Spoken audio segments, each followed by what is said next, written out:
Dan bahkan Katolik pun, teman-teman kita di Katolik pun, walaupun mereka sedikit memposisikan Maria itu tinggi ya, teman-teman Katolik kita, tapi mereka tidak pernah menganggap bahwa Maria itu Allah atau Tuhan. Tidak ada. Orang Katolik tidak pernah percaya seperti itu, walaupun mereka mengangkat derajat Maria agak itu. Kalau nggak salah ya, pendeta bilang Yesus itu bukan Tuhan, kan? Atau kalau nggak salah, saya salah dengar. Dan Yesus bukan Allah. Allah adalah Allah, kalau nggak salah. Bisa salah dengar. Yesus bukan Bapa. Yesus bukan Bapa. Bukan Yesus adalah Tuhan. Yesus bukan Bapa. Yesus bukan Bapa, begitu kan? Tetapi di dalam firman Tuhan ada tertulis, waktu Tuhan Yesus menyembuhkan orang, pergilah nak. Kata nak kan Bapa berarti, atau Allah kan? Pergilah nak, dosamu sudah diampuni. Kira-kira begitu kan? Berarti kalau kata nak bisa kembali ke Bapa. Kalau hal itu mungkin saya tidak mengerti. Tolong dijelaskan. Ketika berbicara tentang Trinitas Tritunggal, barangkali ada konsep harus beda. Ini harus hati-hati. Jangan di sini muncul doktrin. Hati-hati. Kalau muncul doktrin, siapa yang mendoktrin itu? Ya, mengenai apakah Katolik atau Protestan atau Maria dan Yesus itu disebut sebagai tiga yang tunggal atau Trinitas. Apakah betul Allah, Maria, dan Yesus disebut sebagai tiga yang tunggal? Salah, karena tadi Maria bukan bagian daripada Trinitas, dan dia tidak menjelaskan secara lengkap, karena di tulisannya itu dia cuma bilang tiga yang tunggal. Nah, pertanyaan tiga itu apanya yang tiga? Lalu yang tunggal itu apanya? Kan tidak dijelaskan dalam buku tersebut.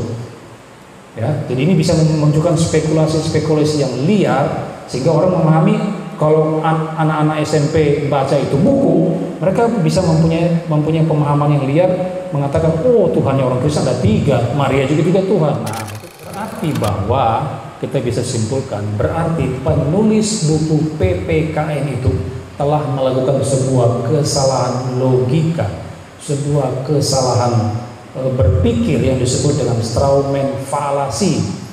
Itu sebuah kesalahan berpikir di mana dia mengemukakan pendapat seseorang seakan-akan itu adalah pendapat orang tersebut, padahal bukan.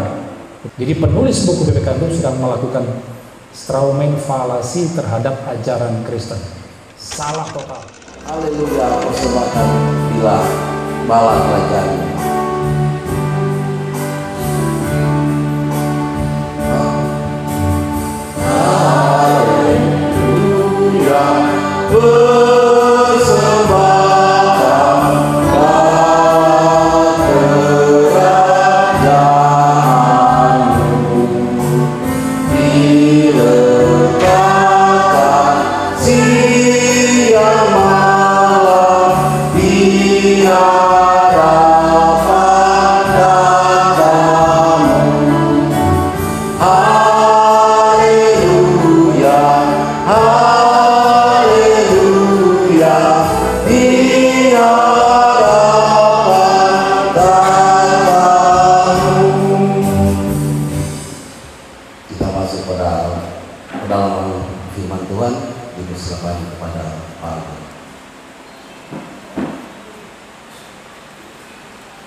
Jemaat dipersilakan dulu.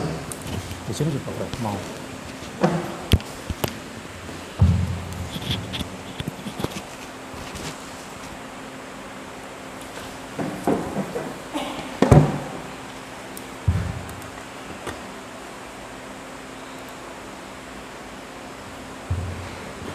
Baik, selamat malam Bapak Ibu sekalian.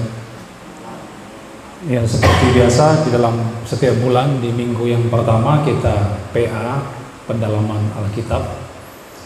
Dan kali ini kita menganggap ini sesuatu yang penting sebenarnya, karena ada begitu banyak ajaran-ajaran yang menyimpang di luar sana, sehingga untuk membentengi kita semua jemaat Tuhan memang kita harus berusaha untuk belajar lebih dalam lagi, dan itu kita bisa dapati di acara PA ini. Karena kalau di kebaktian keluarga tiap Rabu, lalu di hari Minggu ya cuma bicara secara umum, tapi di pendalaman Alkitab kita bisa lebih mendetil lagi.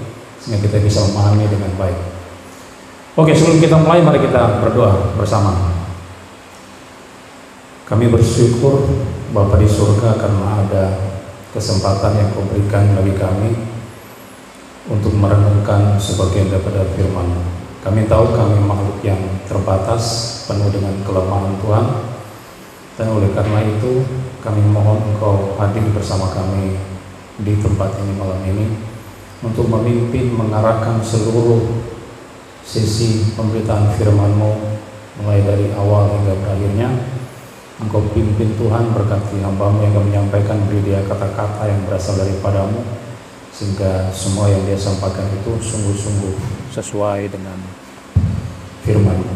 Berkati kami semua yang akan mendengarkannya, berikan kami hati yang terbuka dan tunduk kepada firman-Mu dan boleh memahami dengan baik dan benar. Terima kasih Tuhan, dalam nama Yesus kami bersyukur dan berdoa. Amin. Ya, topik kita malam hari ini yaitu tentang Trinitas ya, atau Tritunggal. Dan ini adalah suatu isu yang sebetulnya viral beberapa bulan yang lalu, sekitar bulan Juli, 2 atau 3 bulan lalu itu. Isu ini mencuat di medsos karena ada sebuah buku yang terbit, yaitu buku PPKN ya, Pendidikan Pancasila dan Kewarganegaraan untuk SMP kelas 7. SMP kelas 7 itu diterbitkan oleh Kemendikbud, Kementerian Pendidikan dan Kebudayaan, Ristek, tahun 2021. Dan di salah satu bab atau halaman buku tersebut dia memberikan penjelasan tentang sejarah dan ajaran agama, baik agama Islam, Kristen, Protestan maupun Katolik. Dan buku itu menyinggung tentang doktrin Allah Tritunggal atau Trinitas. Nah, ini akan kita pelajari bersama. Saya akan memberikan kutipan daripada buku itu ya.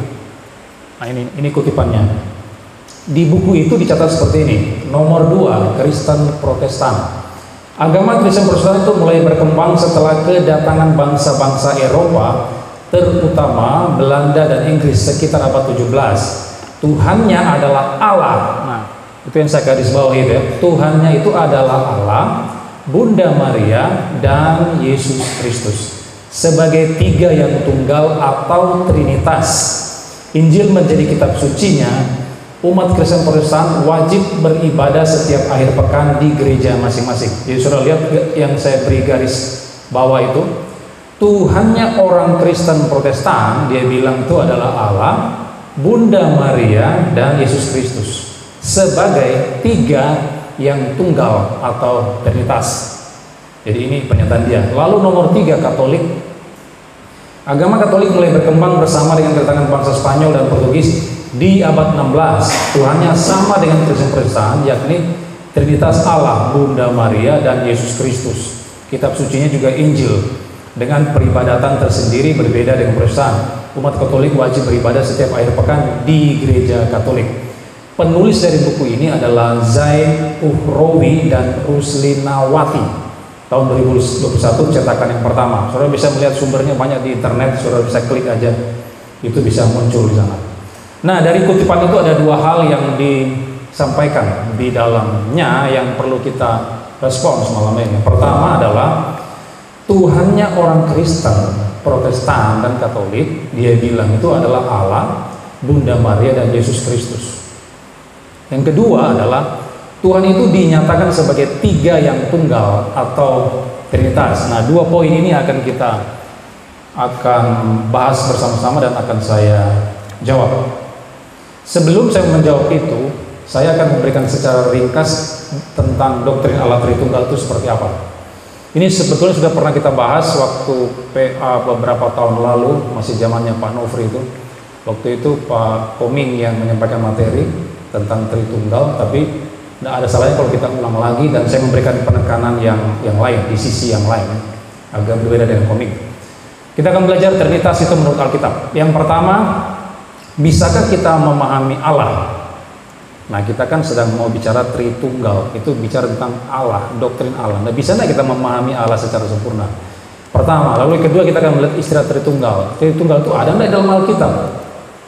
Yang ketiga, ada dasar Alkitab tentang Trinitas itu seperti apa? Nah, mari kita lihat satu persatu.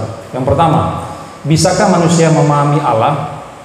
Jawabannya ada dalam dua teks yang saya berikan, yaitu pertama di Ayub 11 ayat 7 sampai 9. Saudara bisa lihat di situ aja.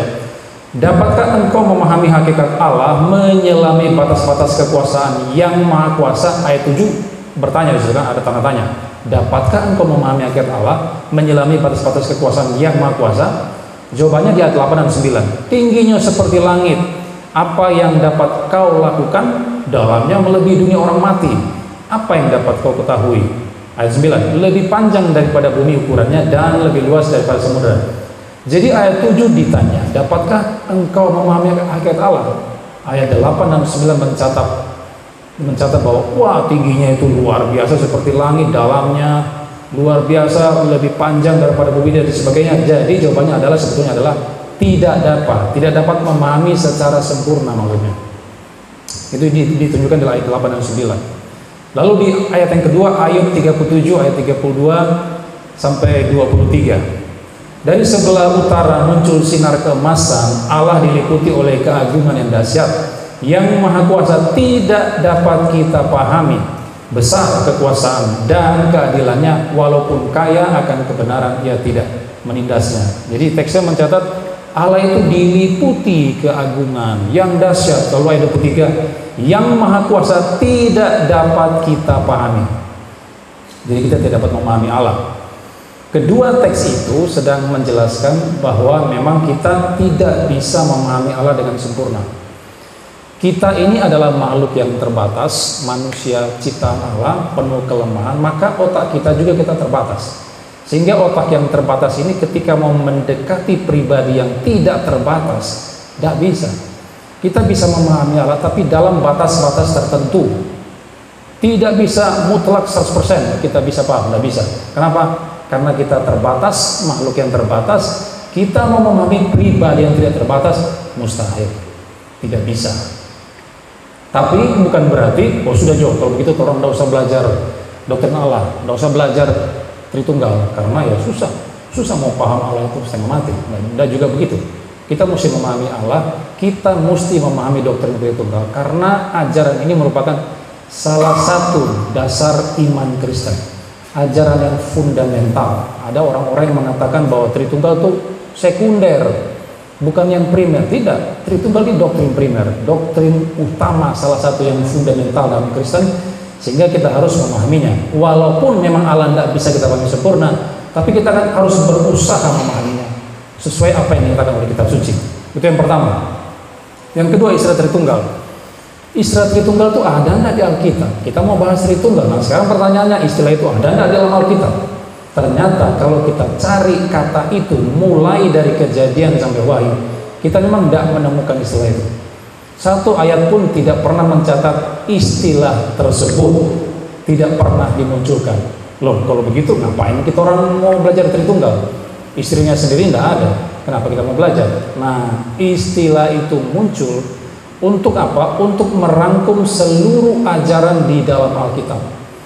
Jadi konsepnya itu ada dalam Alkitab, lalu dituangkan melalui sebuah istilah yang disebut dengan Tritunggal. Nah, saya memberikan kutipan dari seorang teolog yang bernama Henry C. Tyson di dalam buku Sistematik Teologinya halaman 138. Dia bilang begini, sekalipun istilah Trinitas tidak ada dalam Alkitab, tetapi istilah ini dipakai sejak awal di dalam gereja. Bentuk Yunaninya trias nampaknya pertama kali dipakai oleh Theophilus dari Antioquia. Theophilus dari Antioquia ini adalah seorang apologet di abad-abad awal itu, dan dia pertama kali memunculkan istilah itu, istilah trias Yunaninya. Lalu sedangkan bentuk Latinnya itu Trinitas, itu pertama kali dipakai oleh Tertullianus, salah seorang yang dikatakan sebagai bapak gereja, Tertullianus. Nah, mereka berdua ini yang pertama kali memunculkan istilah tersebut, Theophilus lalu Tertullianus. Sekali lagi, walaupun istilahnya tidak muncul di Alkitab, tetapi konsepnya itu ada. Sehingga tidak salah jika para teolog, para bapak-bapak gereja itu memunculkan istilah tersebut. Karena apa? Ajarannya itu ada dalam Alkitab. Jadi tidak ada masalah kalau kita pakai istilahnya. Nah, ada banyak orang-orang lain yang Kelompok-kelompok bidat itu waktu Saksi Yehova, Wanes, waktu saya diskusi sama mereka bilang begitu. Itu Trinitas itu salah. Ngapain kalian percaya Trinitas? Kalau istilahnya tidak ada dalam Alkitab. Memang istilahnya tidak ada, tetapi konsepnya ada. Kalau konsepnya ada, kenapa kita tidak boleh pakai istilah tersebut? Jadi yang penting adalah konsepnya ada apa tidak, bukan mempersoalkan istilah tersebut. Itu poinnya. Yang ketiga, sekarang kita lihat dasar Alkitab daripada doktrin Allah Tritunggal. Nah, sebelum kita masuk ke dasar Alkitabnya, kita mulai dulu yang salah-salah itu seperti apa ya. Tadi saya sudah singgung tentang ajaran sesat.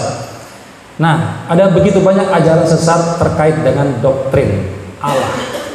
Misalnya Unitarianisme. Ini juga dianut oleh para rabi Yahudi rabbinik di Israel sana menganut Unitarian. Mereka percaya hanya ada satu pribadi, hanya ada satu keberadaan, satu pribadi Allah. Tidak ada yang namanya 3 pribadi, itu tidak ada. Cuman satu pribadi, satu keberadaan. Dan di Indonesia itu gerejanya sudah ada. Di Indonesia itu disebut gereja JAGI. Jadi Gereja Jemaat Allah Global Indonesia. Pusatnya itu di Semarang. Sudah ada di Indonesia. Dan dia mempunyai cabang-cabang seperti di Solo, Surakarta kalau tidak salah, dan sekitar 5 tempat di Indonesia dia sudah ada gereja itu ya. Itu adalah gereja Unitarian di Indonesia. Mereka juga dikenal sebagai Kristen Tauhid. So ada gerejanya ya, Unitarian sudah di Indonesia. Lalu yang kedua, Triteisme. Triteisme itu mengajarkan ada 3 Allah. Lalu 3 Allah ini terpisah satu sama lain. Jadi mereka percaya ada 3 pribadi, 3 Allah yang terpisah satu dengan yang lainnya. Ini mengajarkan tentang politeisme juga, tapi spesifik hanya kepada 3 Allah. Apakah ada di Indonesia? Ada, gerejanya ada di Indonesia. Itu namanya GBIA, Grave. Namanya di Jakarta, di Sunter, Pendeta Suntuliau. Saya juga sudah berinteraksi dengan dia. Jadi dia mengajarkan begini. Ada 3 pribadi. Dia percaya 3 pribadi, tapi 3 pribadi ini terpisah satu sama lain.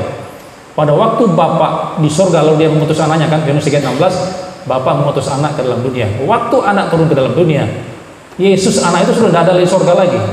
So turun ke dunia, yang di surga tinggal siapa? Tinggal Bapa. Anak sudah ada. Anak ke surga, sudah tidak di surga lagi, Bapa di surga. Lalu pada waktu Roh Kudus di mana? Di sono Roh Kudus. Jadi ada Bapa di surga, anaknya di dunia, Roh Kudus di sono. Jadi terpisah satu sama lain. Itulah Triteisme. Di Indonesia sudah ada. Ajaran sesat yang kedua, yang ketiga, Sabellianisme atau dikenal dengan modalisme atau Oneness Pentecostalism atau Jesus only, sama itu. Mempercayai ada satu Allah, satu pribadi yang menyatakan dirinya dalam 3 manifestasi atau 3 perwujudan, 3 peran. Cuma satu pribadi, tapi 3 manifestasi, 3 perwujudan. Pada zaman perjanjian lama itu Allah Bapa, cuma ada Allah Bapa. Lalu perjanjian baru zamannya Allah Anak, dia bilang. Lalu setelah Yesus bangkit naik ke surga, zamannya Roh Kudus. Jadi itu, tapi itu menuju pada pribadi yang sama di dalam 3 peran manifestasi seperti itu. Jadi mereka bilang yang mati di salib itu ya Bapa itu sendiri. Yesus itulah Bapa. Jadi waktu Yesus bangkit naik ke surga, lalu dia turun, lalu dia Bapa mengutus Roh Kudus ke bumi, yang turun itu ya Yesus itu sendiri yang sudah naik ke surga tadi itu. Nah, menuju pada 3 pribadi, menuju pada satu pribadi yang sama. 3 perwujudan seperti itu. Indonesia apakah sudah ada? Ada. Ajaran sesat ini sudah ada di Indonesia. Namanya itu GYAE, Gereja Yesus Kristus Allah Esa. Sudah ada di Indonesia. Lalu ada juga yang namanya Gereja Alkitab Allah Esa. Sudah ada pimpinan daripada Pendeta Henry Tan. Lalu ada juga kelompok daripada Pak Joshua Tewu. Dulu dia ada di Gereja Betel Indonesia.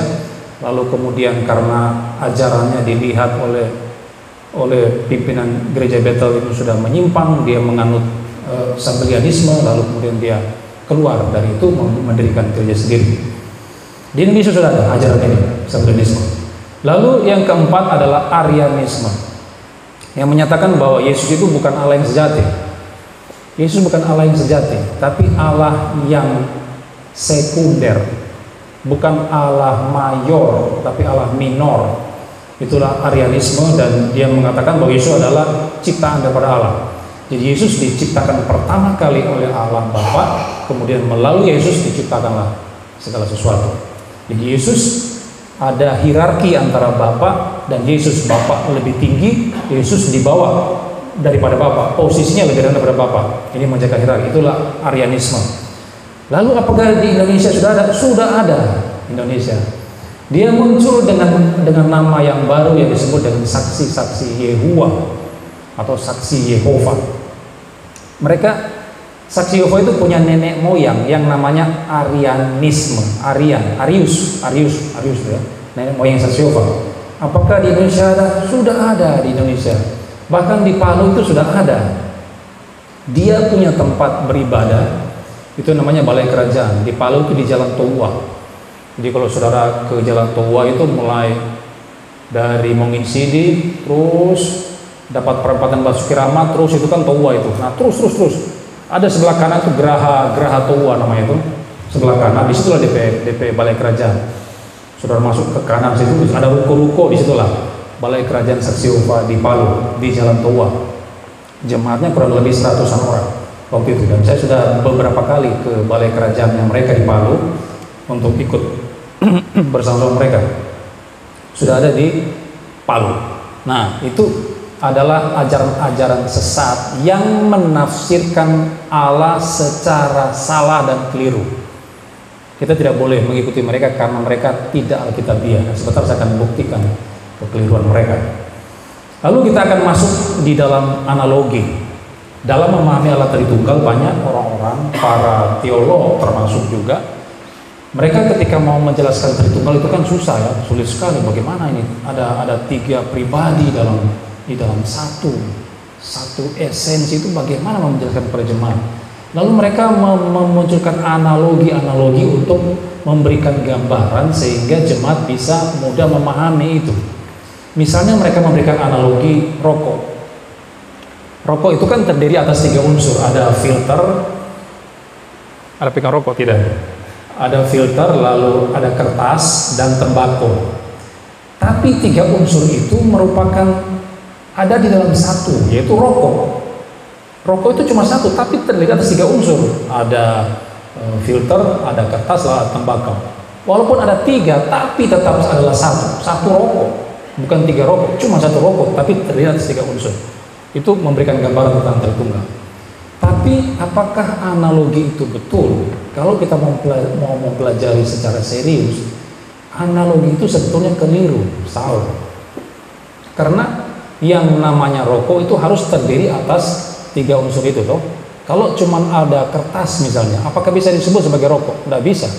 Kalau cuma ada kertas berarti ya cuma AVS, ini bukan ada rokok, cuma kertas doang. Atau kalau cuma ada tembakau, atau cuma ada filter, bisa disebut rokok? Tidak bisa. Yang namanya rokok harus terdiri atas filter, kertas, dan tembakau. Itu disebut rokok. Tapi kalau Allah tidak seperti itu. Yesus itu bukan sepertiga Allah. Bapa itu bukan sepertiganya Allah. Lalu Roh Kudus itu bukan sepertiganya Allah. Lalu kita gabung ketiganya itu menjadi satu Allah. Tidak seperti itu. Tapi Yesus adalah Allah sepenuhnya. Bapa juga adalah Allah sepenuhnya. Roh Kudus Allah sepenuhnya. Jadi analogi itu keliru kan. Lalu yang kedua, mereka menganalogikan manusia. Manusia itu punya 3 unsur juga. Trikotomi ya, tubuh, jiwa, dan roh. Nah, walaupun ada 3 unsur, tapi kan tetap satu manusia. Pino ini punya tubuh, jiwa, dan roh. Walaupun punya itu, Pinonya cuma satu, manusianya kan cuma satu. Itu analogi yang mereka gunakan. Tapi apakah betul analogi itu? Ini seringkali dipakai orang-orang ya. Saya lihat salah juga analogi itu. Sama dengan rokok tadi, yang namanya manusia itu mesti terdiri atas tubuh, jiwa, dan roh. Nah, apakah trikotomi itu betul atau tidak? Itu juga diperdebatkan oleh para teolog. Ada yang menganut dikotomi, bahwa manusia itu punya tubuh dan jiwa atau roh. Jadi jiwa dan roh itu sama, identik. Tapi kita tidak usah masuk dalam perdebatan itu. Anggaplah manusia itu trikotomi, tubuh, jiwa, roh. Yang namanya manusia itu mesti terdiri atas 3 bagian itu, ada tubuh. Kalau dia cuma tubuh, apakah bisa disebut sebagai manusia? Tidak bisa. Dia itu cuma mayat, cuma jasad, karena tidak punya roh dan jiwa. Orang mati, Dia cuma punya tubuh tok, dia jasad mayat. Apakah kalau cuma punya roh tok bisa manusia? Tidak bisa. Kalau cuma roh tok, tidak punya tubuh, jiwa, berarti dia malaikat. Malaikat kan makhluk roh. Allah itu makhluk roh, dikategorikan sebagai malaikat, makhluk-makhluk surgawi. Yang namanya manusia mesti memenuhi 3 unsur itu. Berbeda dengan Tritunggal, itu saya katakan tadi. Allah, Yesus bukan sepertiga Allah, Bapa bukan sepertiga Allah, Roh Kudus bukan sepertiga Allah, lalu kita gabung menjadi satu. Tidak seperti itu. H2O juga sama, air, uap, dan es juga sama. Itu juga keliru. Jadi semua analogi yang digunakan sebetulnya itu berpotensi menyesatkan. Kalau saya sudah dulu saya juga menggunakan analogi seperti itu. Tapi ketika saya pikir-pikir ulang, ketika saya belajar ulang, kok ini salah juga analogi. Jadi saya sudah tidak mau menggunakan analogi. Ketika mau menjelaskan Tritunggal, ya sudah jelaskan apa adanya sebagai Allah kita katakan. Tidak usah cari-cari analogi lagi, analogi segala macam yang justru bisa mereduksi ajaran di dalam Alkitab atau menyimpangkan pengajaran yang seharusnya di dalam Alkitab. Semua analogi itu tidak sempurna, tidak bisa menggambarkan Allah Tritunggal dengan sempurna. Jadi itu pendekatan analogi saya kira perlu dipertimbangkan kembali. Nah, sekarang kita melihat dasar Tritunggal. Dasar Alkitab Tritunggal. Tritunggal walaupun istilahnya itu tidak ada, tetapi ajarannya ada, seperti saya katakan tadi. Lalu ajarannya Alkitab itu yang mana? Nah, Alkitab rupanya memberikan 2 rangkuman ketika dia bicara tentang Alkitab. Maka ada 2 pernyataan di dalam Alkitab untuk menjelaskan tentang Allah. Pertama, Allah itu Esa. Teksnya banyak sekali ya, Ulangan 6 ayat 4, Malaki 2 15, Markus 12 29 dan seterusnya. Ini adalah pernyataan pertama dalam Alkitab. Alkitab rupanya ketika kita belajar Alkitab mulai dari Kejadian sampai Wahyu, kita mendapati ada sebuah pernyataan di mana Alkitab mengatakan Allah itu Esa. Yang sangat terkenal di dalam Ulangan 6 ayat 4 ya, Shema Yisrael kan. Dengarlah hai orang Israel, Tuhan itu Allah kita, Tuhan itu Esa. Bukan cuma di Ulangan 4, Ulangan 6 4, tapi Malaki 2 15, Markus 12 dan seterusnya. Ini yang kita bisa jumpai ketika Alkitab mau membicarakan tentang Allah. Dia nyatakan Allah itu Esa. Itu yang pertama. Tapi yang kedua, Alkitab tidak hanya berhenti di situ.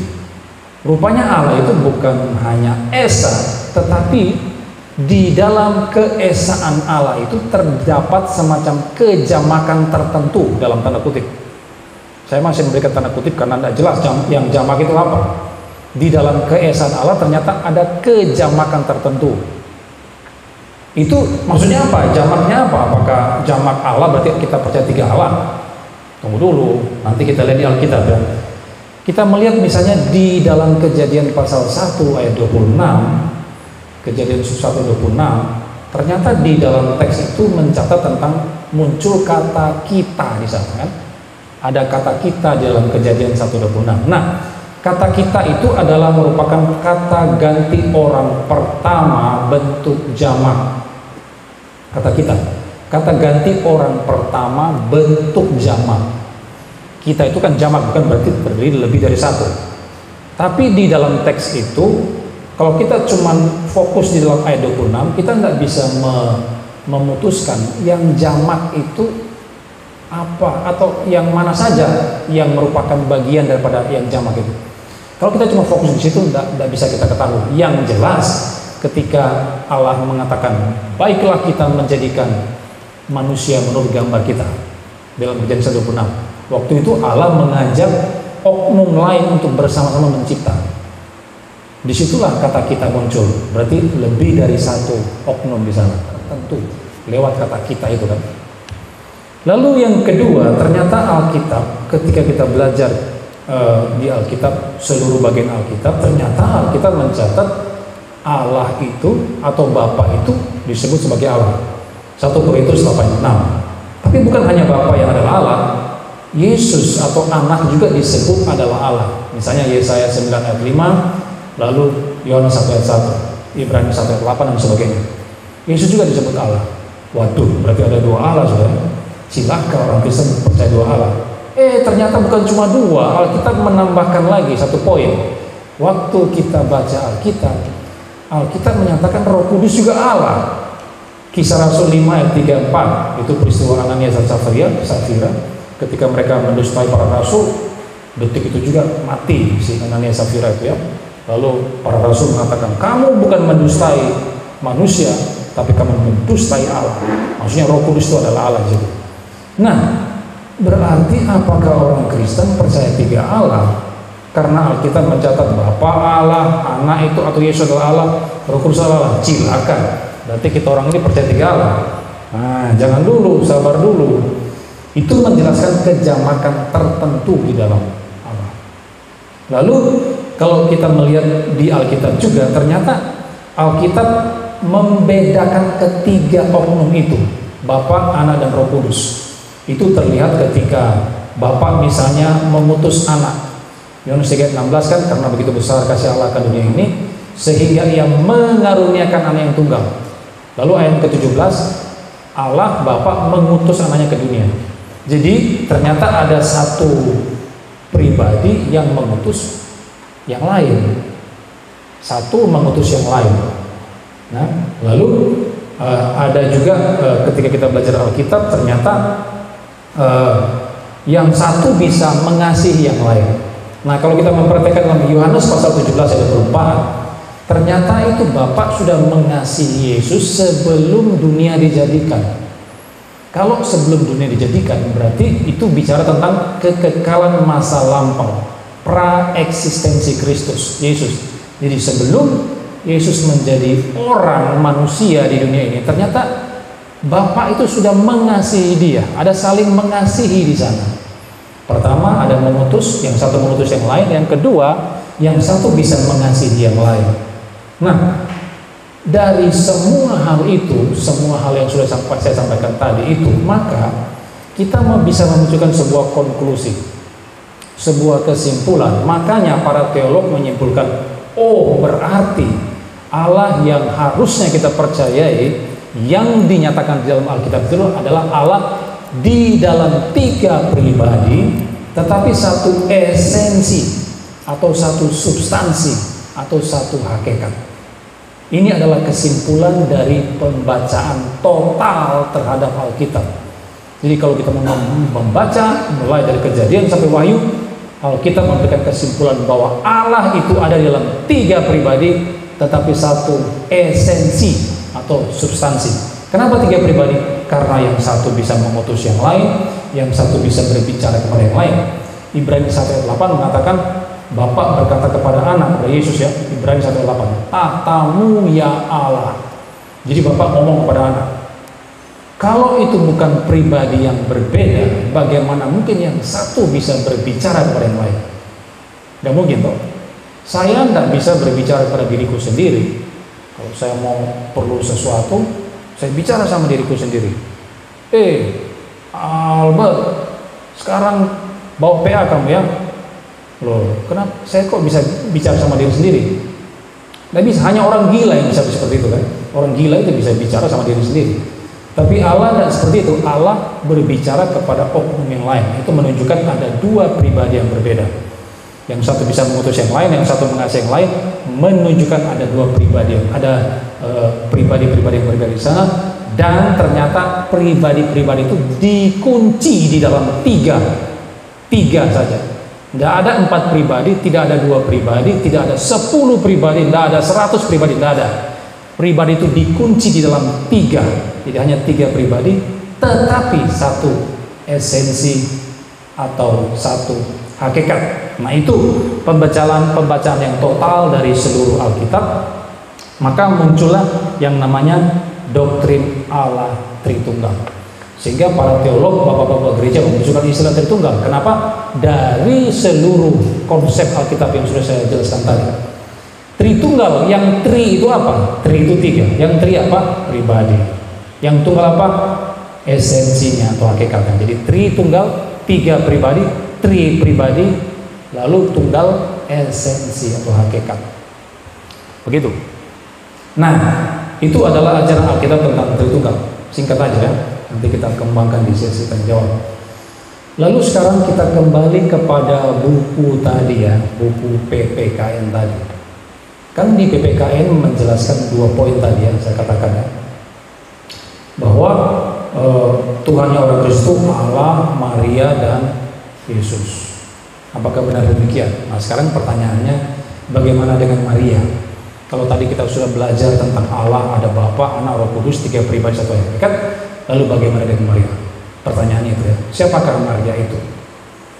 Apakah Maria itu adalah bagian daripada Trinitas tadi itu, bagian daripada Tritunggal tadi itu, atau tidak? Nah, kita bisa melihat di dalam Matius pasal yang pertama. Coba saudara buka Matius pasal 1 ya. Saya tidak cantumkan ayatnya di situ. Kita buka Alkitab Matius pasal yang pertama untuk kita mau melihat ini Maria ini siapa sebetulnya ini Maria ini. Apakah dia juga adalah Allah atau bukan? Sehingga dimasukkan dalam buku PPKN itu. Sehingga orang Kristen katanya menyembah Maria juga. Nah, siapa itu Maria? Matius pasal 1. Kalau kita melihat Matius pasal 1, ternyata di sana itu Maria itu dikatakan bertunangan. Ayat 18. Matius 1 ayat 18 mengatakan Maria itu bertunangan. Pertanyaannya, apakah Tuhan bertunangan? Nah, Tuhan yang mana yang bisa bertunangan tuh? Bisa punya pacar. Saya dulu punya pacar, Maitualu sekarang namanya itu ya. Apakah Tuhan bisa seperti itu? Bisa punya pacar lalu bertunangan? Tidak bisa. Lalu Maria itu punya suami, ayat 19. Matius pasal 1 ayat 19 dikatakan Maria itu punya suami, Yusuf ya suaminya. Apakah Allah punya suami? Tidak ada, mana bisa Allah punya suami? Dia makhluk rokok, tidak punya keinginan seksual dan sebagainya, tidak mungkin punya suami. Lalu di ayat 21 Maria itu dikatakan mengandung dan melahirkan. Nah loh, apakah Allah juga bisa mengandung dan melahirkan? Tidak bisa. Yang bisa mengandung dan melahirkan cuma manusia. Hewan juga bisa.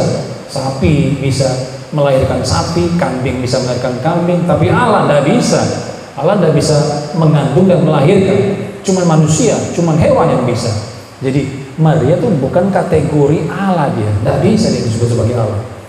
Nah, ada orang-orang para polemikus, rekan-rekan kita di sebelah ya. Mereka mengatakan kalau ada seorang tokoh mereka itu, mereka mengatakan kalau Tuhan, kalau Yesus kan disebut sebagai anak Allah kan. Kalau anak Allah lahir, siapa bidannya? Kan bilang begitu. Itu sudah tahu siapa yang bicara itu ya. Dia salah satu tokoh di sebelah. Kalau anak Tuhan lahir, siapa bidannya? Jadi dia menganggap Yesus itu dilahirkan secara harfiah. Betul-betul Allah itu beranak lalu melahirkan Yesus. Ini ajaran dari mana? Kita kekristenan tidak percaya itu. Kita tidak percaya Yesus Allah itu beranak lalu lahirlah anak Allah yang namanya Yesus. Tidak seperti itu. Yesus dikatakan sebagai anak Allah bukan dalam konteks bahwa dia Allah itu beranak sungguh-sungguh lalu lahirlah Yesus. Tidak seperti itu. Nah, Maria bisa mengandung melahirkan, itulah dia disebut sebagai manusia. Lalu Maria itu adalah ibunya Yesus. Jelas toh, ibunya Yesus. Nah, maka kalau kita mempelajari di dalam satu pasal saja, Matius pasal 1, kita menjumpai bahwa Maria itu tidak pernah dinyatakan sebagai Tuhan, tidak pernah dinyatakan sebagai Allah, tidak pernah. Jadi Maria itu bukan bagian daripada Trinitas. Dia itu di luar Trinitas, di luar Tritunggal, bukan bagian daripada Tritunggal. Maria itu dia cuma manusia, makhluk ciptaan Allah, makhluk ciptaan Yesus.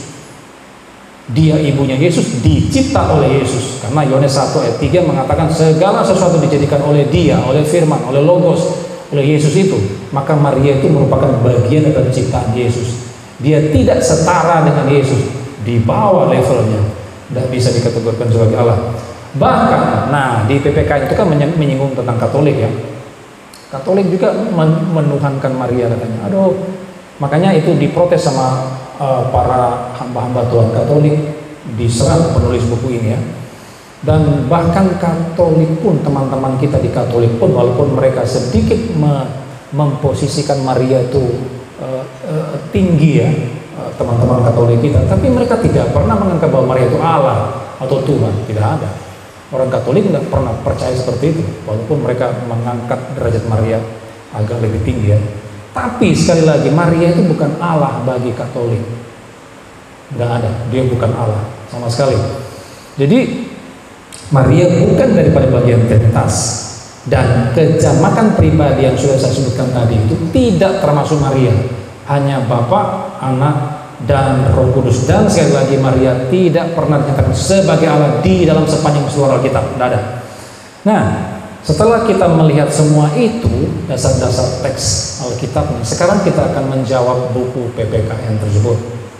Ya, ada 2 poin tadi yang sudah dikatakan tadi. Sekarang saya akan merespon buku tersebut.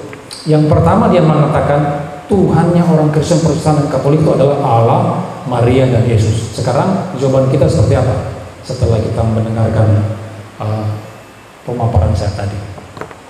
Tentunya kita dengan gampang menjawabnya salah, itu salah, keliru.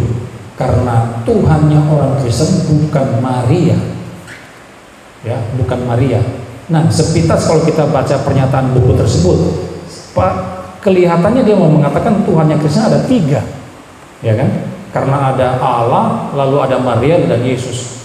Padahal tidak pernah. Tadi kita sudah belajar Ulangan 6 ayat 4, Allah itu Esa, Allah itu Ehad bahasa Ibrani. Allah itu Esa, tidak ada namanya 3 Allah. Jadi Kristen tidak percaya 3 Allah, 3 pribadi, tidak sama dengan 3 Allah. Walaupun Bapa itu Allah, Roh Kudus Allah, Yesus Allah, tapi bukan ada 3 Allah, tapi 3 pribadi. 3 pribadi beda dengan 3 Allah. 3 pribadi tidak sama dengan 3 Allah. Itu yang pertama tanggapan kita, ya. Jadi tidak ada 3 Tuhan di sana. Lalu yang kedua, dia mengatakan 3 yang tunggal atau Trinitas. Jadi orang Kristen percaya pada Tuhan Allah, Maria, dan Kristen, dan Allah, Maria, dan Yesus itu disebut sebagai 3 yang tunggal atau Trinitas. Apakah betul Allah, Maria, dan Yesus disebut sebagai 3 yang tunggal?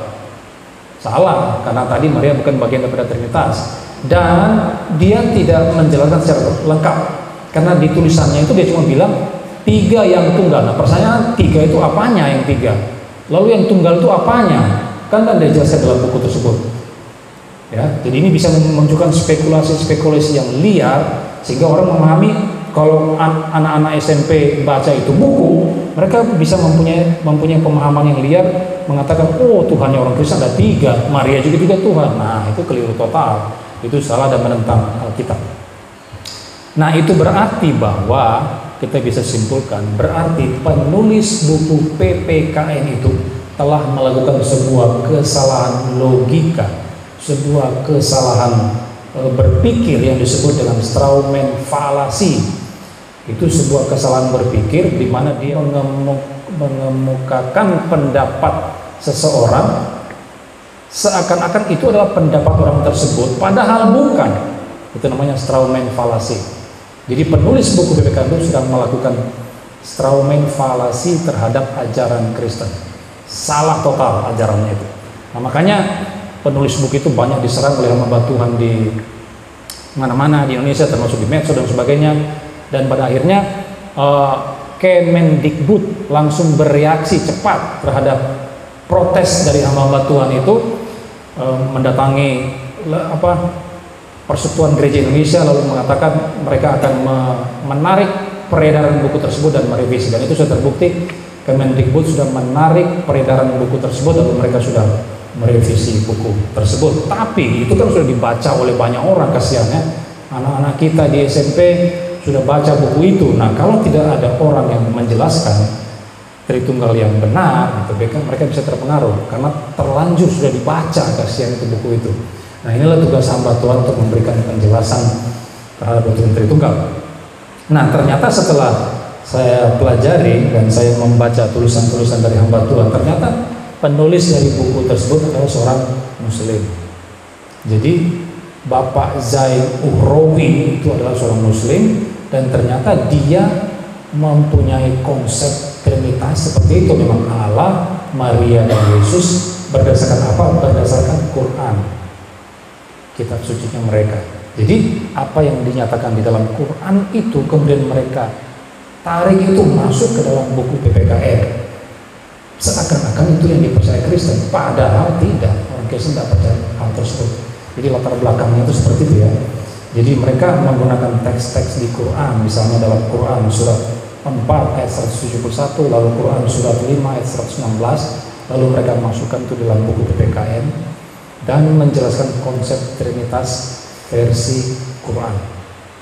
Tapi itu lagi-lagi bukan ajaran Kristen dan itu bertentangan dengan ajaran Kristen. Nah, pembahasan saya sampai di sini baru 1 jam ya. Saya selesai sampai di sini dan kita masuk di sesi tanya jawab. Kalau Anda di antara saudara yang mau bertanya, silakan. Ada yang belum dipahami, silakan. Ini sayang sekali ya, Ibu Rita tidak bersama-sama kita ya. Kalau ada Ibu Rita, beliau yang pertama bertanya. Koming lagi kuliah beliau, kuliah Zoom dia online, jadi tidak bisa ikut bersama kita. Kalau ada yang mau bertanya silakan. Bu Ellen, Pak Dixon atau siapa? Boleh.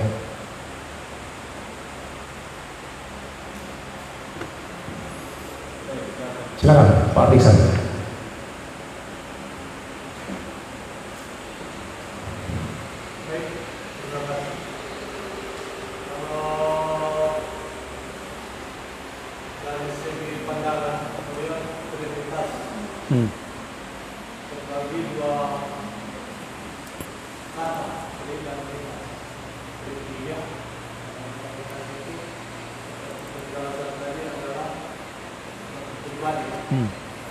Ya.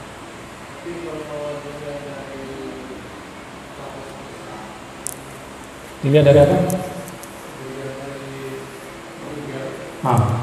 Trinitas itu adalah karakter. Satu karakter. Jadi satu mempunyai 3 karakter secara pengertian. Apakah itu yang dimaksud dari Trinitas? Ya. Jadi Pak Dixon mendasari pada Google loh. Trinitas itu 1 di dalam 3 karakter. Itu definisi Google. Saya belum melihat di Google apakah seperti, anggaplah seperti itu definisinya. Tapi kita tidak boleh mendasari sebuah istilah lalu mendefinisikan istilah tersebut bertentangan dengan Alkitab. Jadi yang menjadi landasan kita, fondasi berpikir kita, fondasi iman kita itu bukan pada Google, bukan kepada Wikipedia, bukan kepada buku-buku sekuler, buku PPKN, buku pendidikan agama, sebagainya, bukan. Tapi landasan iman kita, landasan acuan kita itu pada Alkitab. Nah, apakah Alkitab menjelaskan seperti itu? Berarti hanya ada satu pribadi dalam 3 karakter, tidak seperti itu. Karena saya sudah buktikan dalam teks-teks yang tadi itu ada 3 pribadi, ada Bapa, Anak, dan Roh Kudus. Kenapa disebut 3 pribadi? Karena yang satu bisa mengutus yang lain. Saya, misalnya Pak Yulianus mengutus saya misalnya untuk pergi ke Palu untuk suatu tujuan tertentu. Nah, ketika Pak Yulianus mengutus saya ke Palu, itu menunjukkan ada dua pribadi di situ. Pribadi yang pertama Pak Yulianus, pribadi yang kedua saya. Kenapa? Karena yang satu bisa mengutus yang lain. Pada waktu saya berbicara seperti ini di hadapan saudara-saudara, saya adalah pribadi yang pertama, lalu saudara pribadi yang lain. Kenapa? Karena saya bisa ngomong, kita bisa saling komunikasi. Nah, itulah yang didefinisikan oleh Alkitab ketika Alkitab menjelaskan Trinitas atau Tritunggal. Tritunggal itu bukan satu pribadi dalam 3 karakter atau satu pribadi dalam 3 peran seperti kelompok Sambilianisme atau Oneness Pentecostalism atau Jesus only itu yang mengatakan Allah itu cuma satu pribadi, mereka bilang, tapi di dalam 3 perwujudan. Misalnya mereka mengadolikan Pak Yulianus seorang pendeta, hamba Tuhan. Lalu ketika Pak Yulianus di gereja, beliau adalah pendeta, hamba Tuhan. Tapi waktu Pak Yulianus di rumah, beliau adalah ayah bagi Joella, ayah istri bagi Ibu Hana. Tapi ketika Pak Yulianus ada di kebun, beliau adalah seorang petani. Nah, Allahnya Sabellianisme itu seperti itu. Jadi ada 3 peranan, 3 mode, 3 manifestasi. Tapi pribadinya satu doang aja, cuma satu pribadi. Pak Julianus adalah pendeta, Pak Julianus adalah petani juga, adalah ayah bagi Joella, menuju pada satu pribadi, tapi 3 peran. Nah, Alkitab tidak ngajar seperti itu, tidak ada. Alkitab mengajar 3 pribadi. Bapa adalah Allah, pribadi pertama, Anak pribadi yang kedua, Roh Kudus pribadi yang ketiga. Tapi 3 pribadi bukan 3 Allah. Nah, makanya mereka selalu salah ya. Teman-teman kita di seberang itu selalu salah. Mentang-mentang kita bilang 3 pribadi, oh berarti orang Kristen percaya 3 Allah. Nah, 3 pribadi tidak sama dengan 3 Allah. Kalau 3 pribadi itu sama dengan 3 Allah, menentang Ulangan 6 ayat 4. Sema Israel, Adonai Eloheinu, Adonai Ehad, bahasanya orang Israel banget. Allah kita itu Ehad, Esa, menentang Ulangan 4. Jadi begitu Pak Ardiksan, kita tidak boleh mendasari definisi sebuah istilah itu berdasarkan Google, berdasarkan Wikipedia, karena iman kita itu tidak di sana. Kita tidak mengimani Google, kita tidak mengimani Wikipedia. Yang kita imani adalah Alkitab. Begitu Pak.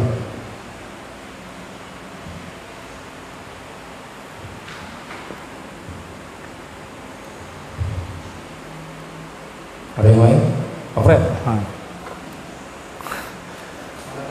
Pak Fred ya? Ya, terima kasih Salam. Halo. Jadi apa yang dipaparkan sangat-sangat baik. Hanya di sini yang ingin saya sampaikan, aku sampaikan oleh Pak Ardiksan. benar. Karena kalau mau baca apakah Google, YouTube dan sebagainya, monggo. Itu silakan. Ada yang bilang 1 tambah 1 tambah 1 sampai dengan 3. Ya. Tapi di Kristen 1 tambah 1 tambah 1 1. Ya. Silakan, itu pola-pola seperti itu.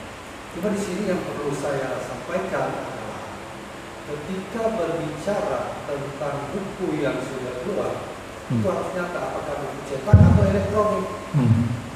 Ya, dan ini sebenarnya masalah yang sudah lewat, karena semua sudah diminta pakar-pakar kekristenan untuk melihat kesalahan ini. Dan kesalahan itu memang biasa, apakah disengaja atau tidak disengaja. Nah, kita kan menunggu sengaja atau tidak ini pertanggungjawaban. Sampai sekarang kan belum ada. Ya itu kita biarkanlah para pakar-pakar. Dari sini yang saya mau sampaikan adalah ketika berbicara tentang Trinitas Tritunggal, barangkali ada konsep harus beda. Ini harus hati-hati. Jangan di sini muncul doktrin, hati-hati. Kalau muncul doktrin, siapa yang mendoktrin itu? Ya, mengenai apakah Katolik atau Protestan atau gereja-gereja Ortodoks dan Yehova macam-macam sekarang. Nah, itu kita harus hati-hati. Nah, sehingga di dalam konsep materi seperti ini harus ada dasar teologi. Akhirnya dari semua yang dibuat tadi itu sudah sangat-sangat bagus. Boleh saya katakan 90% sempurna, tetapi harus ada landasan penutup dan namanya landasan teologi. Nah, landasan teologi itu kemarin seperti apa? Itu yang disebut tadi di Alkitab, dan itu tidak akan salah. Apa yang tertulis itu yang nyata. Ya. Dan jangan lupa bahwa Alkitab itu adalah tafsiran kembali lagi. Ya, siapapun mau menafsir apapun silakan. Ya, dan tidak pernah ada larangan. Ya, walaupun kita tahu ayat ada tafsirkan kan itu salah. Jadi tolong ada penutup yang gambarannya betul-betul bentuknya dari ilmu-ilmu teologi, sehingga kita tidak muncul doktrin. Jadi mohon maaf ya, jangan sampai muncul doktrin, karena kita di sini karena berbicara doktrin harus benar-benar yang tertulis dan tertuang di dalam Alkitab. Tadi bagus itu ayat-ayat, saya coba cari-cari, cuma terlalu lagi. Tidak bisa berkajian. Ya, sangat-sangat tahu itu bagus ya. Jadi terima kasih, kita sudah banyak pemahaman. Jadi kalau mengenai buku ini, itu biarkanlah, karena itu sudah lewat. Ya, biarkan mereka bahwa kita di sini ada pendeta-pendeta sehingga bisa secara teologi akan menerapkan seperti apa. Ya, sehingga kita pulang nanti tidak siapa tahu itu betul. Ya, yang Bapak sampaikan siapa tahu betul. Pemikiran dari YouTube betul dan sebagainya. Dan saya kira itu Pak Pendeta Julianus. Terima kasih. Ya, memang ada banyak penafsiran Pak, dan mengakibatkan kita bingung juga. Dulu juga saya bingung waktu saya belum belajar Alkitab. Saya bingung. Sabellianisme ngomong begini, Triteisme ngomong begini, Saksi Yehova ngomong begini, ya kita bingung mana yang betul. Nah, bagaimana supaya kita tidak bingung? Kita mesti kembali kepada Alkitab. Sekali lagi kita mesti lihat Alkitab. Seluruh landasan berpikir iman kita itu didasari pada Alkitab. Nah, saya sudah memberikan teks-teksnya tadi, dan saya kira itu tidak bisa dibantah, dan saya sudah sering diskusi dengan kelompok yang anti Trinitas. Baru-baru saya diskusi dengan Yudaisme. Yudaisme itu juga di posisi Unitarian mereka. Orang Israel kan Yudaisme. Jadi mereka percaya satu pribadi tunggal mutlak, tidak ada tiga pribadi. Lalu mereka menggunakan teks, misalnya ini kita bicara penafsiran Pak ya. Mereka menggunakan Ulangan 6 ayat 4. Memang itu terkenal, Shema Israel itu. Orang Yahudi sangat, itu adalah sahadatnya orang Yahudi, Ulangan 6 ayat 4, Shema Israel.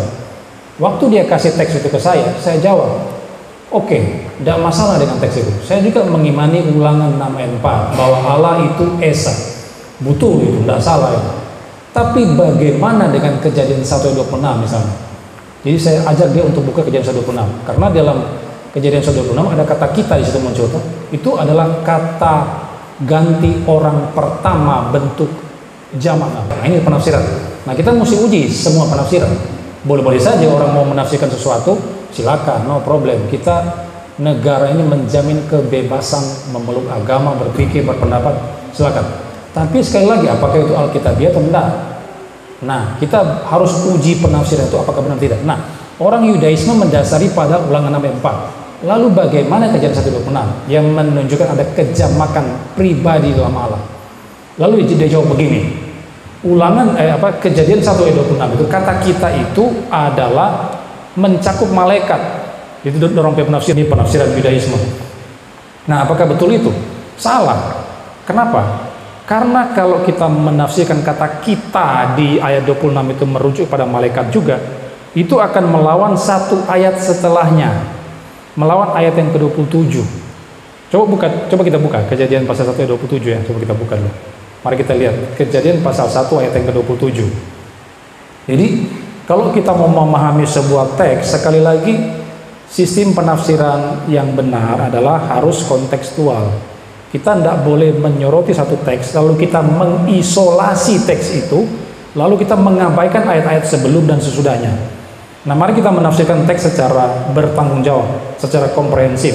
Kalau ayat 26, Kejadian 1 ayat 26 kata kita itu mencakup malaikat, berarti malaikat juga itu pencipta manusia. Betul tidak? Tidak betul, itu melawan satu ayat setelah itu ayat 27 di mana dikatakan Allah mencipta ya. Apa itu ayatnya itu?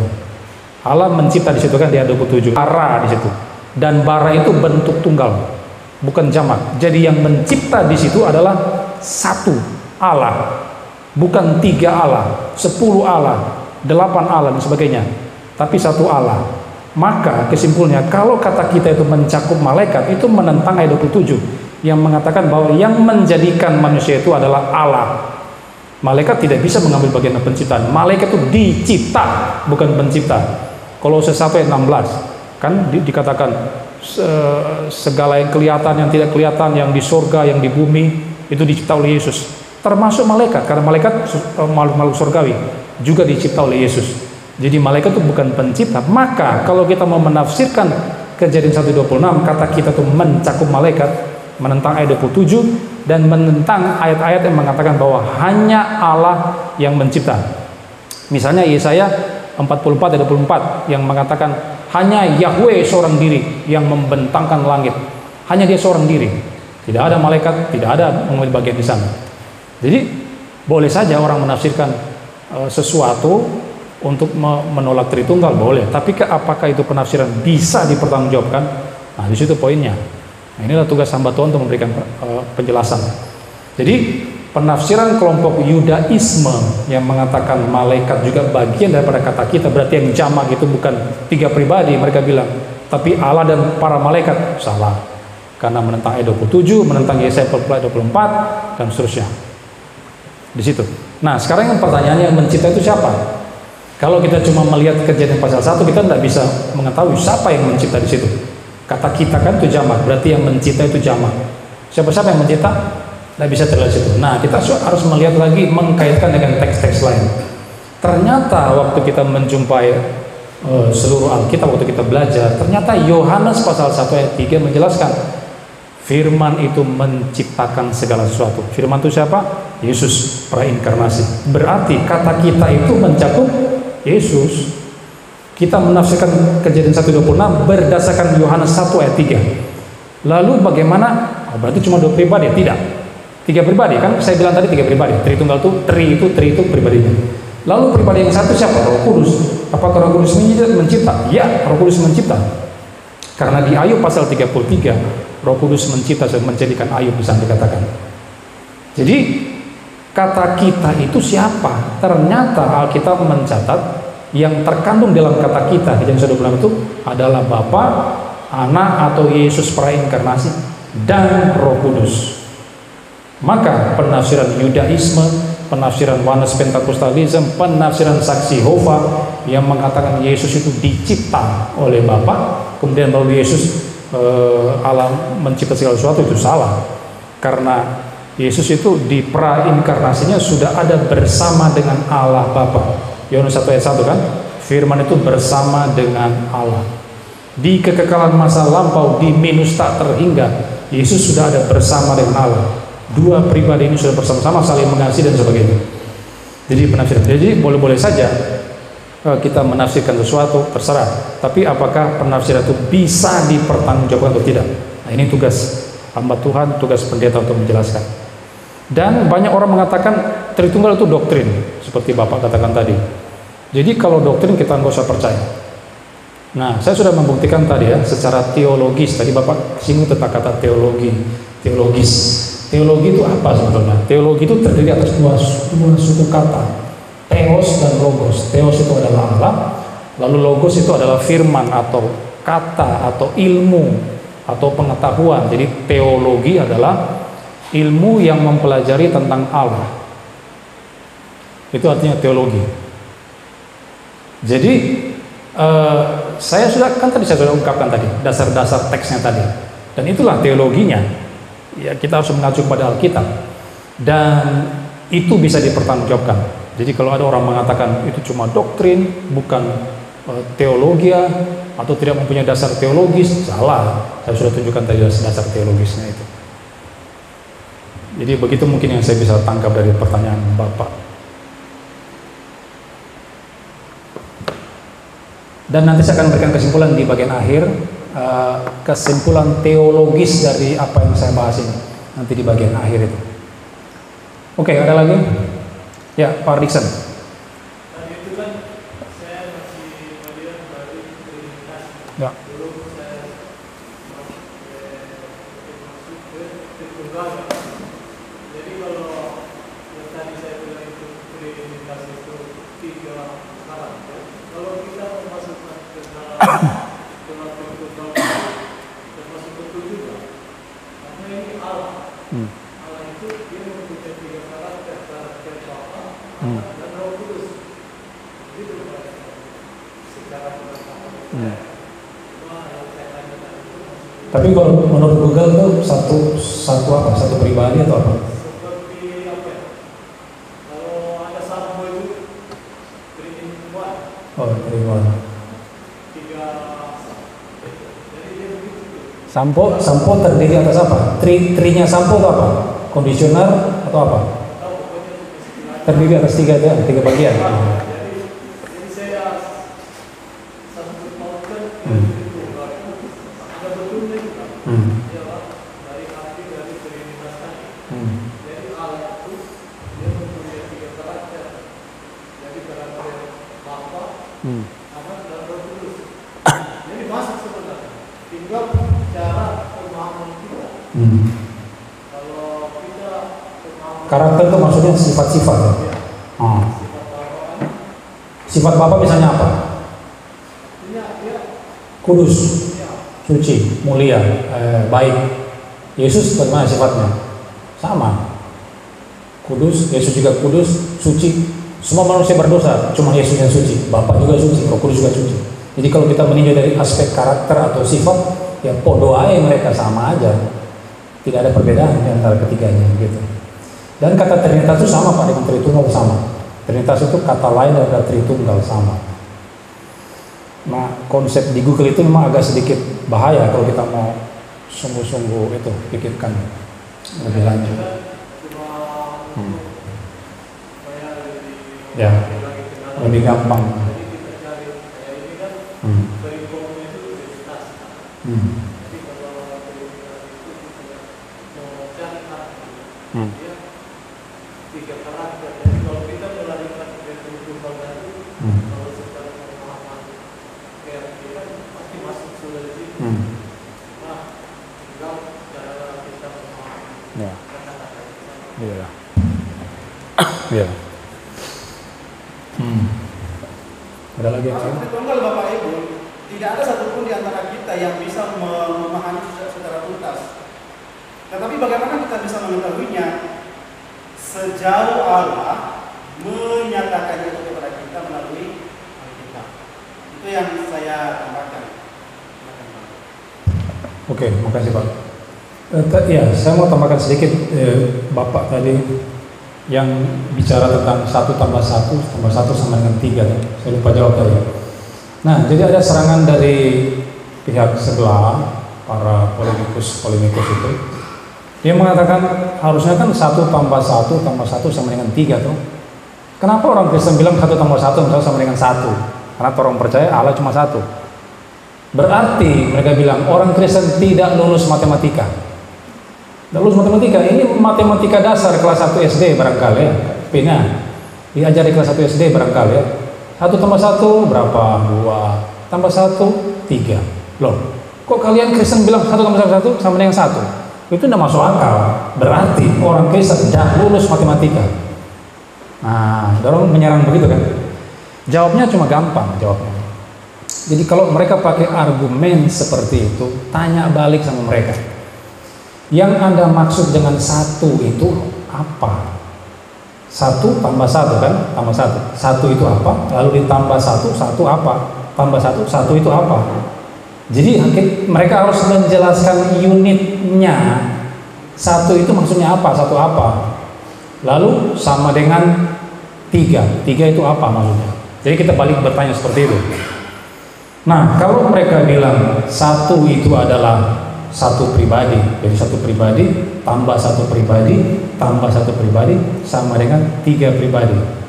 Amin, betul berarti kan? Betul, kita juga percaya begitu, 3 pribadi. Tapi kalau mereka mengatakan 1 itu adalah Allah, jadi 1 Allah tambah 1 Allah tambah 1 Allah sama dengan berapa? 3 Allah. Salah, karena itu bukan konsep Kristen. Yang kita masukkan dengan 1 itu adalah pribadi. Jadi kalau mereka bilang 1 tambah 1 tambah 1 dikaitkan dengan pribadi, betul, sama dengan 3 pribadi.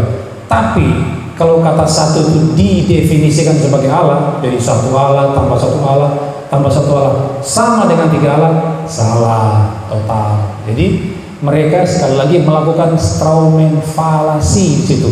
Ada kesalahan berpikir, kesalahan serangan di sana. Jadi mereka menganggap orang Kristen mempunyai konsep seperti itu, lalu mereka serang mati-matian, padahal mereka menyerang apa? Orang-orang jerami di sawah itu, yang bukan orang Kristen. Salah. Jadi mereka melakukan strawman falasi terhadap poin tersebut.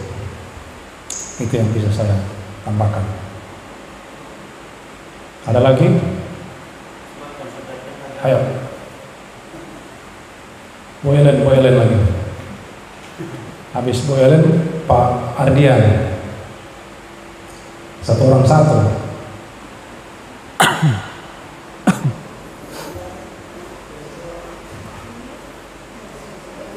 Ibu Ola, Pak Ardi. Ayo. Masih setengah jam lagi toran. Ayo, apa lagi? Apa kira-kira yang sering kali orang serang? Argumen apa yang biasa orang pakai untuk menjalankan Tritunggal kira-kira? Apa kira-kira? Selama saudara baca-baca di Google, nonton YouTube, apa kira-kira? Coba nanti kita bahas bersama argumentasi mereka itu apa. Selain itu.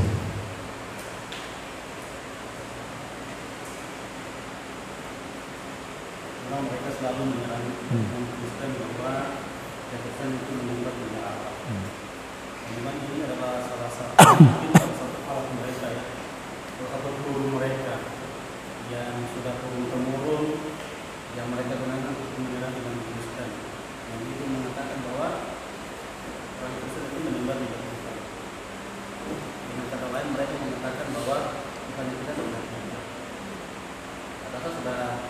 jelas tadi yang disampaikan oleh Pak Anwar bahwa kita tidak menyembah tiga Tuhan. Kita menyembah satu Allah, Allah yang esa, Allah yang esa menyatakan itu dalam tiga pribadi.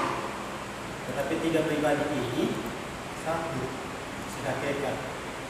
Nah, memang ini yang sangat sulit untuk mereka mengerti. Oleh mereka yang memang tidak mau membuka hati, pikiran untuk bisa mengerti tentang Allah Tritunggal. Yang pokoknya bagi mereka sudah Allah orang Kristen itu tiga, sudah. Tapi itu saja mereka memahami. Karena mereka tidak mengerti tentang penjelasan yang Alkitab itu sendiri katakan, yang mulai dari Kejadian 1 ayat 26 tadi dan seterusnya. Itu Pak yang saya kami. Ya. Ada lagi? Ya. Terima kasih. Jadi ini sekedar pemahaman, ada pembelajaran dan banyak makna. Jadi kalau saya melihat itu sederhana, jadi itu ada Allah, itu saja, adalah firman. Yang semua orang tahu loh, baru sini ada Bapa, ada Anak, ada Roh Kudus. Apakah Bapa Anak? Bukan. Apakah Anak Roh? Bukan. Apakah Roh Bapa? Bukan. Itu orang yang PT-nya. Allah, Bapa adalah Allah, Anak adalah Allah, Roh Kudus adalah Allah yang firman itu. Itu saja. Jadi kalau saya berbantah dari Pakai papan tadi. jadi Allah, Anak, jadi bukan. Bapa Anak sini bukan. Itu ada Allah di tengah sini. Ya seperti itu. Jadi mereka tanya, kenapa orang Kristen tidak pernah berbicara tentang Nabi mereka yang Nabi Muhammad? Saya bilang bagaimana kita berbicara sedangkan kita tidak ada. Jadi kita orang kalian berbicara itu kami diam karena kenapa? Di Alkitab itu tidak ada. Jadi kami mau ngomong apa? Kami tidak tahu. Itu saja sehingga ketika mereka berdebat dengan saya sampai di situ tidak akan berdebat lagi. Ini kejadian Muhammad. Ini saya mau ngomong apa? Yang kita tidak ada. Iya. Jadi sampai situ. Tapi kalau bicara ke atas, itu tak sambung dia. Tapi kalau bicara sudah ke bawah, habis. Karena kenapa? Karena saya tidak. Karena kita tidak ada itu. Ya, jadi seperti itu ya. Jadi sekali lagi itu Allah di tengah ada Bapa, Anak, Roh Kudus. Ya. Bapa, Anak bukan. Bapa itu Allah, Anak, Allah, Roh, Allah. Aku firman itu. Ya, kira itu ya. Ya. Ya, betul Pak. Itu ilustrasi yang disampaikan oleh Bapak tadi betul. Makanya kalau kita mau menganalogikan Allah Tritunggal memang susah. Kita pakai analogi manusia, tubuh jiwa roh, rokok, filter, tembakau, kertas, keliru. Jadi yang lebih cocok analogi seperti yang Bapak katakan tadi. Ini di buku-buku teologi sistematika ada begini dia. Ada segitiga seperti ini ya. Kalau saudara baca di Charles Ryrie punya sistematik teologi ada di situ dan lain-lain. Thyssen kayaknya. Jadi itu ada tiga. Bapa di atas, lalu Anak, Roh Kudus. Bapa itu adalah Allah, tanda panahnya kan Allah. Anak adalah Allah. Nah, Roh Kudus Allah. Tapi Anak bukan Bapa, Anak bukan Bapa. Bapa bukan Roh Kudus, Roh Kudus bukan Bapa. Jadi ini ilustrasi yang singkat yang bisa menggambarkan Tritunggal seperti ini, seperti dijelaskan oleh Bapak tadi itu. Jadi analogi ini yang lebih tepat ketimbang kita pakai analogi manusia, matahari dengan sinarnya, dengan panasnya, gas helium. Itu semua keliru, salah. Kalau kita mau menceritakan Tritunggal ya pakailah analogi seperti yang Bapak sampaikan tadi. Itu sudah tepat dan betul. Bahwa Allah itu bukan anak. Anak itu bukan roh. Ya, roh itu bukan Bapa. Tetapi mereka satu, yaitu Allah. Oke. Ada lagi? Ada juga begini. Ya. Kadang-kadang ada orang yang ketika dia mengakhiri doanya dia katakan seperti ini. Kiranya Allah Bapa, Allah Anak dan Allah Roh Kudus, yaitu Yesus Kristus. Nah, coba Bapak jelaskan dulu. Ya, betul. Itu bukan cuma di doa, tapi waktu baptisan juga begitu. Saya dibaptis 3 kali. Nah, siapa yang pernah baptis 3 kali? Saya 3 kali baptis. Waktu kecil percik di gereja Protestan toh. Jadi percik saya baptis percik di GPIB di Jawa sana. Kemudian setelah saya dewasa, dengar firman Tuhan dari hamba Tuhan dari aliran tertentu, mesti selam karena percik itu salah. Ya sudah, kita belum mengerti firman Tuhan, ikut-ikut saja. Jadi harus selam. Kemudian saya diselam di salah satu gereja di Surabaya, di Manyarejo. Setelah saya diselam, ada bahasa formula baptisan yang muncul di sana, yaitu apa? Aku baptis engkau dalam nama Bapa, Anak, dan Roh Kudus, yaitu Tuhan Yesus Kristus. Bukan cuma gereja itu, umumnya gereja-gereja aliran tertentu seperti Pentakosta juga seperti itu. Mereka baptis pakai formula yang semacam demikian. Apakah itu betul? Coba kita lihat kalimatnya. Aku baptis engkau dalam nama Bapa, Anak, dan Roh Kudus, yaitu Tuhan Yesus. Berarti Bapa itu adalah Tuhan, Anak itu adalah Yesus, Roh Kudus itu adalah Kristus. Karena apa? Kristus kan yang diurapi oleh siapa? Oleh Roh Kudus. Maka Bapa, Anak, Roh Kudus yaitu Tuhan Yesus Kristus. Nah, ini apa? Benar apa salah? Salah, karena ini merujuk kepada konsep yang namanya oneness atau Jesus only. Jesus only itu mereka berpaham bahwa Allah itu adalah Yesus Kristus. Pendeta Henry Tan itu mengatakan Allah itu cuma satu, Yesus Kristus namanya. Bapa, Anak, Roh Kudus itulah Yesus Kristus itu sendiri. Nah, itu ada ajaran bidat yang disebut Jesus only. Allah itu satu pribadi di dalam Yesus Kristus. Bapa, Anak, Roh Kudus itulah Yesus Kristus. Salah, itu adalah ajaran bidat.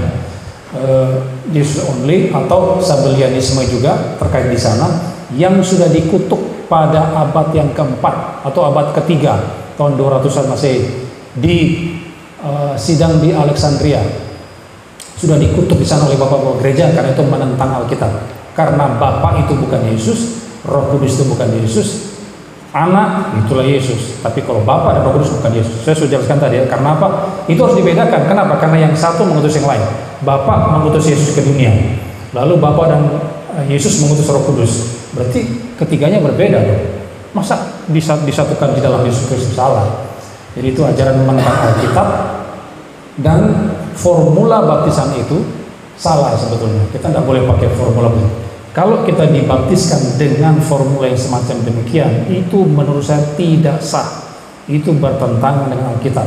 Itu ajaran bidat oneness, bidat Jesus only yang sudah dikutuk oleh bapak-bapak gereja di abad yang ketiga, dan itu melawan Alkitab.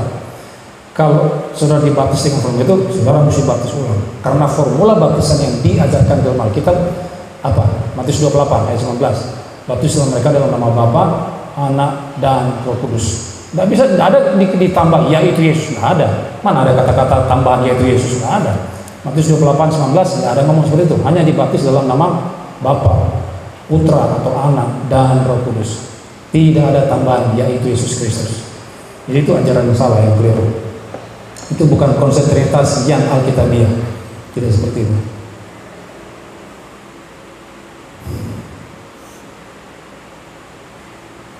Begitu. Ada lagi? 20 menit lagi. 15 menit lagi.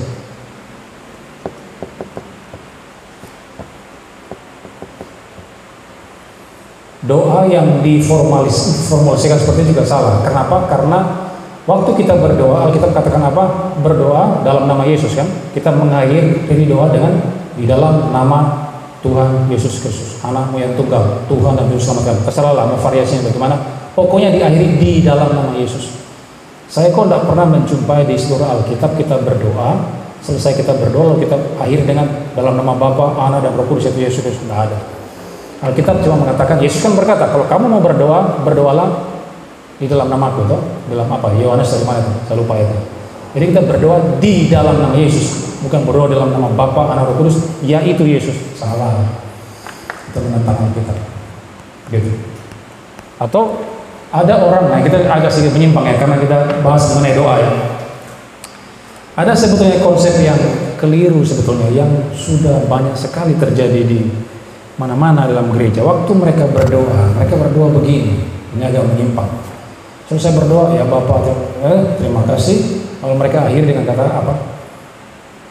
Dalam nama Tuhan Yesus kami berdoa, haleluya, amin. Nah, kata haleluya apakah betul? Kata haleluya yang diakhiri di akhir doa apakah betul? Ini kan mayoritas pendoa saya lihat itu diakhiri dengan kata haleluya. Kalau saudara lihat ya, berdoa terima kasih Tuhan, haleluya, amin. Apakah haleluya betul? Salah. Saudara mesti definisikan apa arti kata haleluya. Haleluya itu apa artinya? Puji Tuhan toh. Itu sebuah ajakan dalam bahasa aslinya, bahasa asli Alkitab itu merupakan sebuah ajakan untuk memuji Tuhan. Jadi sepertinya marilah kita memuji Tuhan. Sebuah ajakan. Jadi kalau saudara berdoa dengan diakhiri haleluya, amin, saudara berdoa sama siapa? Kita kan berdoa sama Tuhan, sama Allah, sama Yesus. Kita berdoa sama Allah, lalu kita berdoa haleluya, haleluya, amin. Berarti apa? Kita ngajak Allah untuk memuji Allah di dalam doa kita itu. Haleluya, marilah memuji Tuhan. Jadi kita mengajak Yesus yang kita berdoa kepada Dia untuk memuji Yesus, untuk memuji Allah. Bagaimana Allah memuji Allah? Bisa tidak Allah memuji Allah? Nah, ini yang terkadang keliru di dalam konsep-konsep doa dan sebagainya dalam orang Kristen yang mesti dibenahi. Jadi kita mesti melihat kata itu dari bahasa aslinya apa. Makanya kita butuh sekolah teologi supaya apa? Kita belajar Ibrani, belajar Yunani, belajar gramatika, sintaks Yunani, Ibrani, supaya kita bisa mengerti Alkitab. Kalau kita tidak sekolah teologi ya susah. Dan cuma kita ikutan hamba Tuhan bilang haleluya amin, ikutlah haleluya amin. Padahal itu keliru, salah. Seperti itu. Jadi mungkin bisa diubah lah doa itu, nggak usah dipakai diakhiri dengan haleluya. Karena itu sebuah bentuk ajakan untuk memuji Tuhan.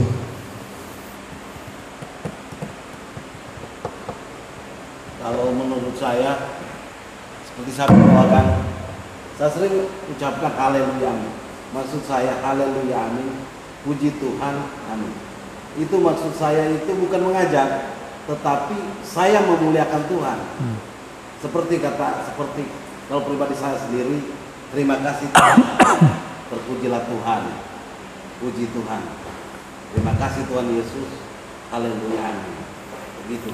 Artinya bukan mengajak, bukan, tetapi saya mengembalikan sama Tuhan, puji Tuhan. Itu kembali lagi.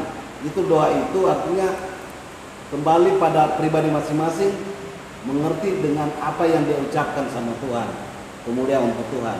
Itu berarti mengajak. Dia mendoakan untuk memuji Tuhan nih, haleluya amin. Itu mengadakan seperti terima kasih Tuhan atau puji Tuhan. Dia kembali, terima kasih Tuhan Yesus, kembali dia memuliakan Tuhan, puji Tuhan, amin. Maksudnya begitu dalam diri saya. Tetapi kalau kayak seperti saya kayak bercerita dengan orang menginjil begitu, saya pakai satu ayat, yaitu Yohanes 4 ayat 6. Tidak seorang pun datang kepada Bapakku kalau tidak aku. 14. Ya 14 itu. Nah ayat itu kuat. Siapapun mati akan ke Yesus dulu. Mana membawa Yesus bawa ke Allah. Jadi selalu saya bicarakan sama orang siapa-siapa, lo akui. Itu walaupun orang kayak seperti orang berdebat, orang apa, saya tidak, biar saja coba. Yang saya pegang itu ayat itu saja. Tidak seorang pun datang kepada Bapa kalau tidak oleh aku. Karena Yesus yang kan mati untuk kita. Jadi dia membawa kita, bukan siapa-siapa. Itu ayat itu saya pegang. Apapun orang bilang, berdebat apa silakan. Yang penting ayat itu saya pegang. Karena bagi saya ayat itu kuat. Kita mengajukan Yesus. Dan tadi saya dengar kalau tidak salah ya, pendeta bilang Yesus itu bukan Tuhan, kan? Atau kalau tidak salah saya dengar, dan Yesus bukan Allah. Allah adalah Allah kalau tidak salah. Kisah saling. Ini bisa dijelaskan, Yesus bukan Bapa. Yesus bukan Bapa. Bukan Yesus adalah Tuhan. Tapi Yesus dalam bukan Bapa. konsep Tritunggal, Yesus bukan Yesus Bapa. bukan Bapa, begitu kan? Tetapi di dalam firman Tuhan ada tertulis waktu Tuhan Yesus menyembuhkan orang, pergilah nak. Kata nak kan Bapa berarti atau Allah kan? Pergilah nak, dosamu sudah diampuni. Kira-kira begitu kan? Berarti kalau kata nak bisa kembali ke Bapa. Kalau hal itu mungkin saya tidak mengerti. Tolong dijelaskan. Ya, mungkin nanti Pak Yohanes jelaskan tentang itu. Kalau saya mau tanggapi tentang haleluya tadi, oke, kita mau mendefinisikan sebuah kata atau istilah menurut versi kita. Boleh saja misalnya, kalau Pak Fred mendefinisikan kata haleluya menurut versi beliau, itu hanya berarti bahwa terpujilah Tuhan atau ya pujilah Tuhan. Jadi waktu diakhiri doa haleluya, maksudnya Pak Fred itu sebetulnya bukan mengajak, jadi hanya mengatakan pujilah Tuhan. Saya bisa menerima alasan itu. Saya setuju dengan Pak Fred dengan alasan. Tapi kan kata itu kan muncul di dalam Alkitab, itu muncul di dalam teks suci Alkitab. Nah, kita harus mendefinisikan sebuah kata berdasarkan maksud daripada Alkitab. Nah, memang kalau kita tidak belajar bahasa asli ya repot, susah. Jadi kita mesti kembali ke bahasa aslinya. Apa maksudnya kata apa Ibrani kalau nggak salah haleluya itu maksudnya seperti apa? Kalau saya belajar dari para teolog, ini saya juga bukan saya belajar sendiri, tidak. Saya tidak ngerti Ibrani Yunani saya, tapi saya belajar dari para teolog yang memahami teks asli Alkitab dan memang itu merupakan sebuah ajakan untuk memuji Tuhan kata itu.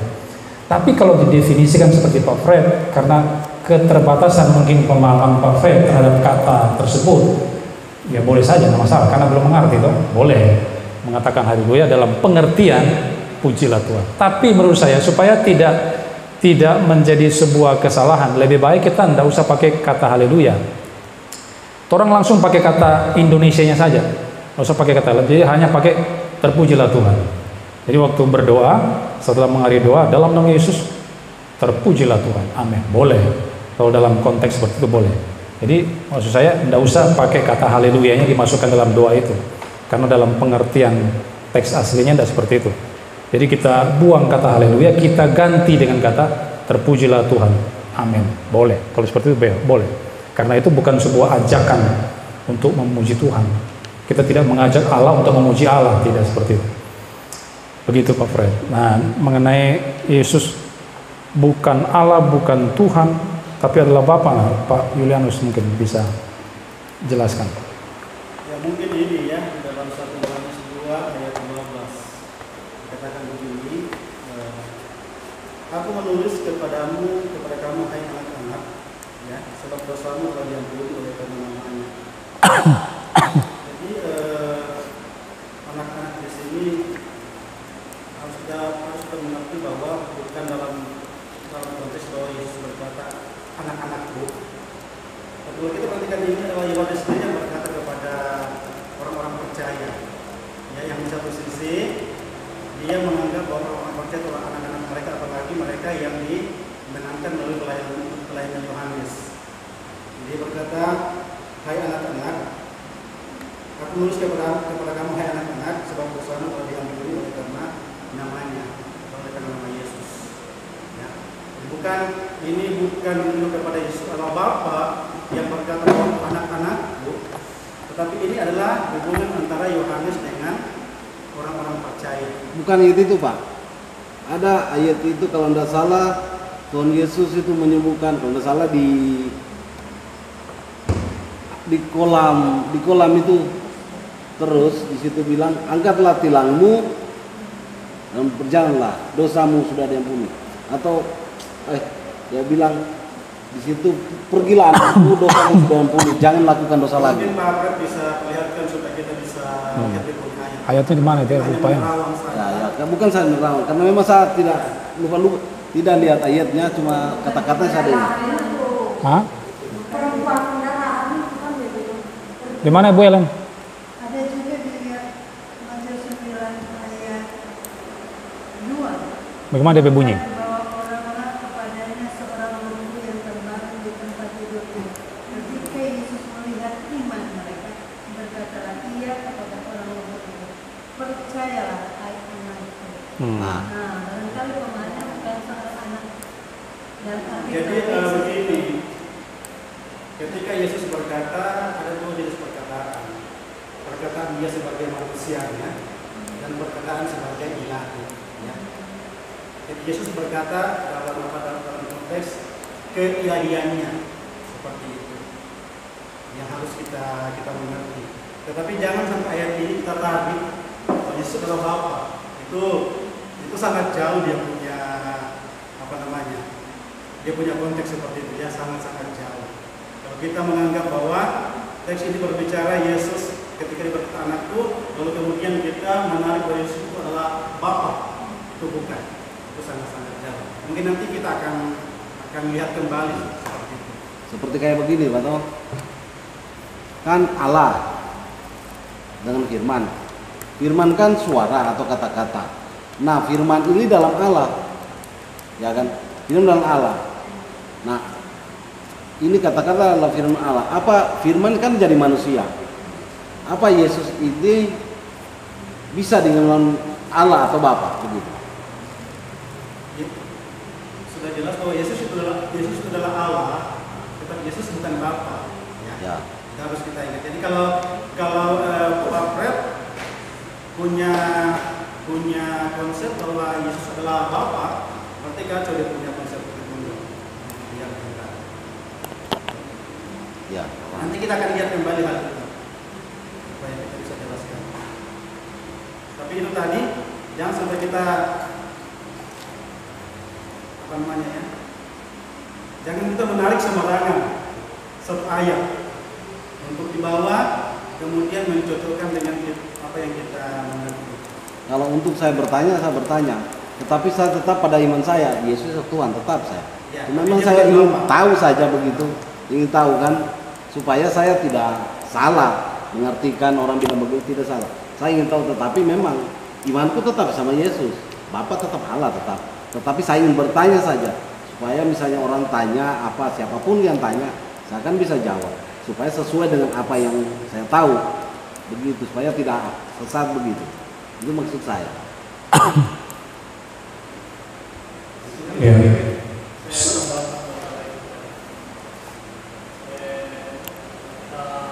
Dalam firman tadi kata pergilah. Ya. Kalau kita mengacu ke tema kita malam ini bersama Tritunggal, Yesus itu adalah Bapa. Yesus itu adalah Allah. Sedangkan Allah itu kan yang segitiga tadi itu. Allah itu sudah dia Bapa, sudah dia Anak, dan dia Roh Kudus. Jadi kalau Yesus berkata itu karena dia sudah bilang Allah, wajar dia bilang pergilah. Karena dia sudah menganggap diri sebagai Bapa. Karena dia adalah Allah. Mungkin secara pengetahuan saya begitu. Anak Allah. Bukan. Yesus itu, kan Yesus itu adalah Allah. Ya. Tapi Allah ini terbagi dari segitiga tadi. Allah Anak, Allah Roh. Ya, Begitu. Allah Bapa, Allah Anak, Allah Roh. Ya. Jadi kalau dia mengatakan pergilah, wajar bisa. Karena dia adalah Allah, sudah dia dulu sebagai Bapa. Jadi bisa sudah dia bilang pergilah. Karena dia sudah Bapa. Dan Allah yang termasuk di dalam Tritunggal tadi itu. Mungkin itu saja tambah. Oke, ya. Mengenai anak itu ya, Yohanes pasal 1 ayat oke. Jadi kita itu tidak pernah disebut sebagai anak Roh Kudus. Kita ini orang percaya, orang Kristen, tidak pernah Alkitab mengatakan bahwa kita ini anaknya Roh Kudus, anak Roh Kudus atau anak Yesus. Tapi anak Allah kan, kita bilang ketika kita percaya kepada Yesus sebagai Tuhan dan Juru Selamat, kita diadopsi atau diangkat menjadi anaknya. Anaknya ini maksudnya anak Allah, bukan anak Yesus. Galatia pasal 4 kalau nggak salah itu, ya waktu kita percaya kita diterima menjadi anaknya, kita diadopsi. Kalau versi King James itu dikatakan adoption, kita diadopsi, diangkat menjadi anak Allah. Anak Allah itu bukan dalam pengertian kita anaknya Roh Kudus atau anaknya Yesus, tapi anak Allah. anak-anak Bapa di surga. Misalnya kita lihat dalam Yohanes pasal 1 ayat 12. Coba kita buka ya, Yohanes pasal 1 ayat yang ke-12. Yohanes pasal 1 ayat yang ke-12.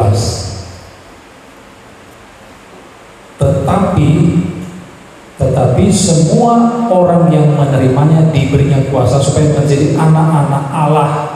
Anak Allah di sana, bukan anak Yesus. Yaitu mereka yang percaya dalam namanya. Nya sini siapa? Yesus, dalam nama Yesus toh. Berarti antara namanya Yesus itu dibedakan dengan Allah, Allah Bapa itu maksudnya. Jadi waktu kita percaya dalam nama Yesus, kita menjadi anak-anak Allah, Allah Bapa, bukan anak Yesus. Jadi penafsiran Pak Fred yang mengatakan waktu dia menafsirkan di Matius tadi itu kesembuhan itu ya di pendarahan ya. Orang lumpuh ya, harusnya orang lumpuh yang mengatakan pergilah anakku tuh. Nah, kata anakku itu tidak boleh ditafsirkan bahwa orang lumpuh itu adalah anaknya Yesus. Nah, seperti itu. Tidak boleh ditafsirkan secara literal ataupun simbolis yang menunjuk pada Yesus. Bahwa itu adalah anak Yesus, salah. Karena itu menentang Yohanes pasal 12 dan juga Galatia pasal 4. Saya sudah lupa ayat berapa itu. Waktu kita percaya Yesus, kita diadopsi atau diangkat menjadi anak-anak Allah. Itu akan menentang teks-teks tersebut. Lalu kita mesti memahami seperti apa teks itu.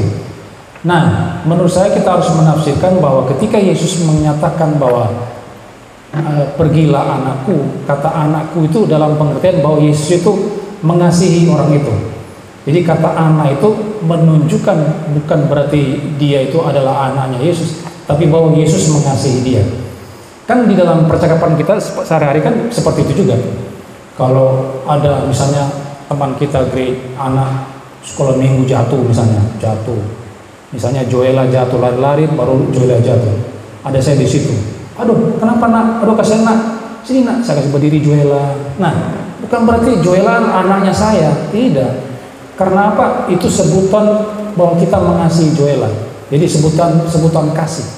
Nah, kita menggunakan istilah anak karena kita menganggap Joella itu anaknya kita, itu secara simbolik aja bahwa kita mengasihi Joella, maka muncullah oh kasihan kamu nak, sini nak diangkat Joella. Nah, sama seperti Yesus juga begitu. Menurut saya ditafsirkan seperti itu. Waktu kata anakku itu muncul, pergilah anakku, berarti Yesus itu mengasihi dia. Murid-murid juga ada disebut, Yesus juga pernah menyebut muridnya sebagai anak-anakku. Ada itu. Cuma saya lupa ayat berapa itu, lupa. Maksudnya bukan berarti murid-murid Yesus itu adalah anaknya Yesus, tidak. Tapi bahwa Yesus mengasihi para murid. Makanya dia disebut anak-anakku. Karena kalau kita menafsirkan kata anak itu bahwa kita adalah anak Yesus, ya menentang Yohanes 1:12, Galatia pasal 4 dan seterusnya. Jadi kita tidak boleh memahami sebuah teks menabrak teks lain.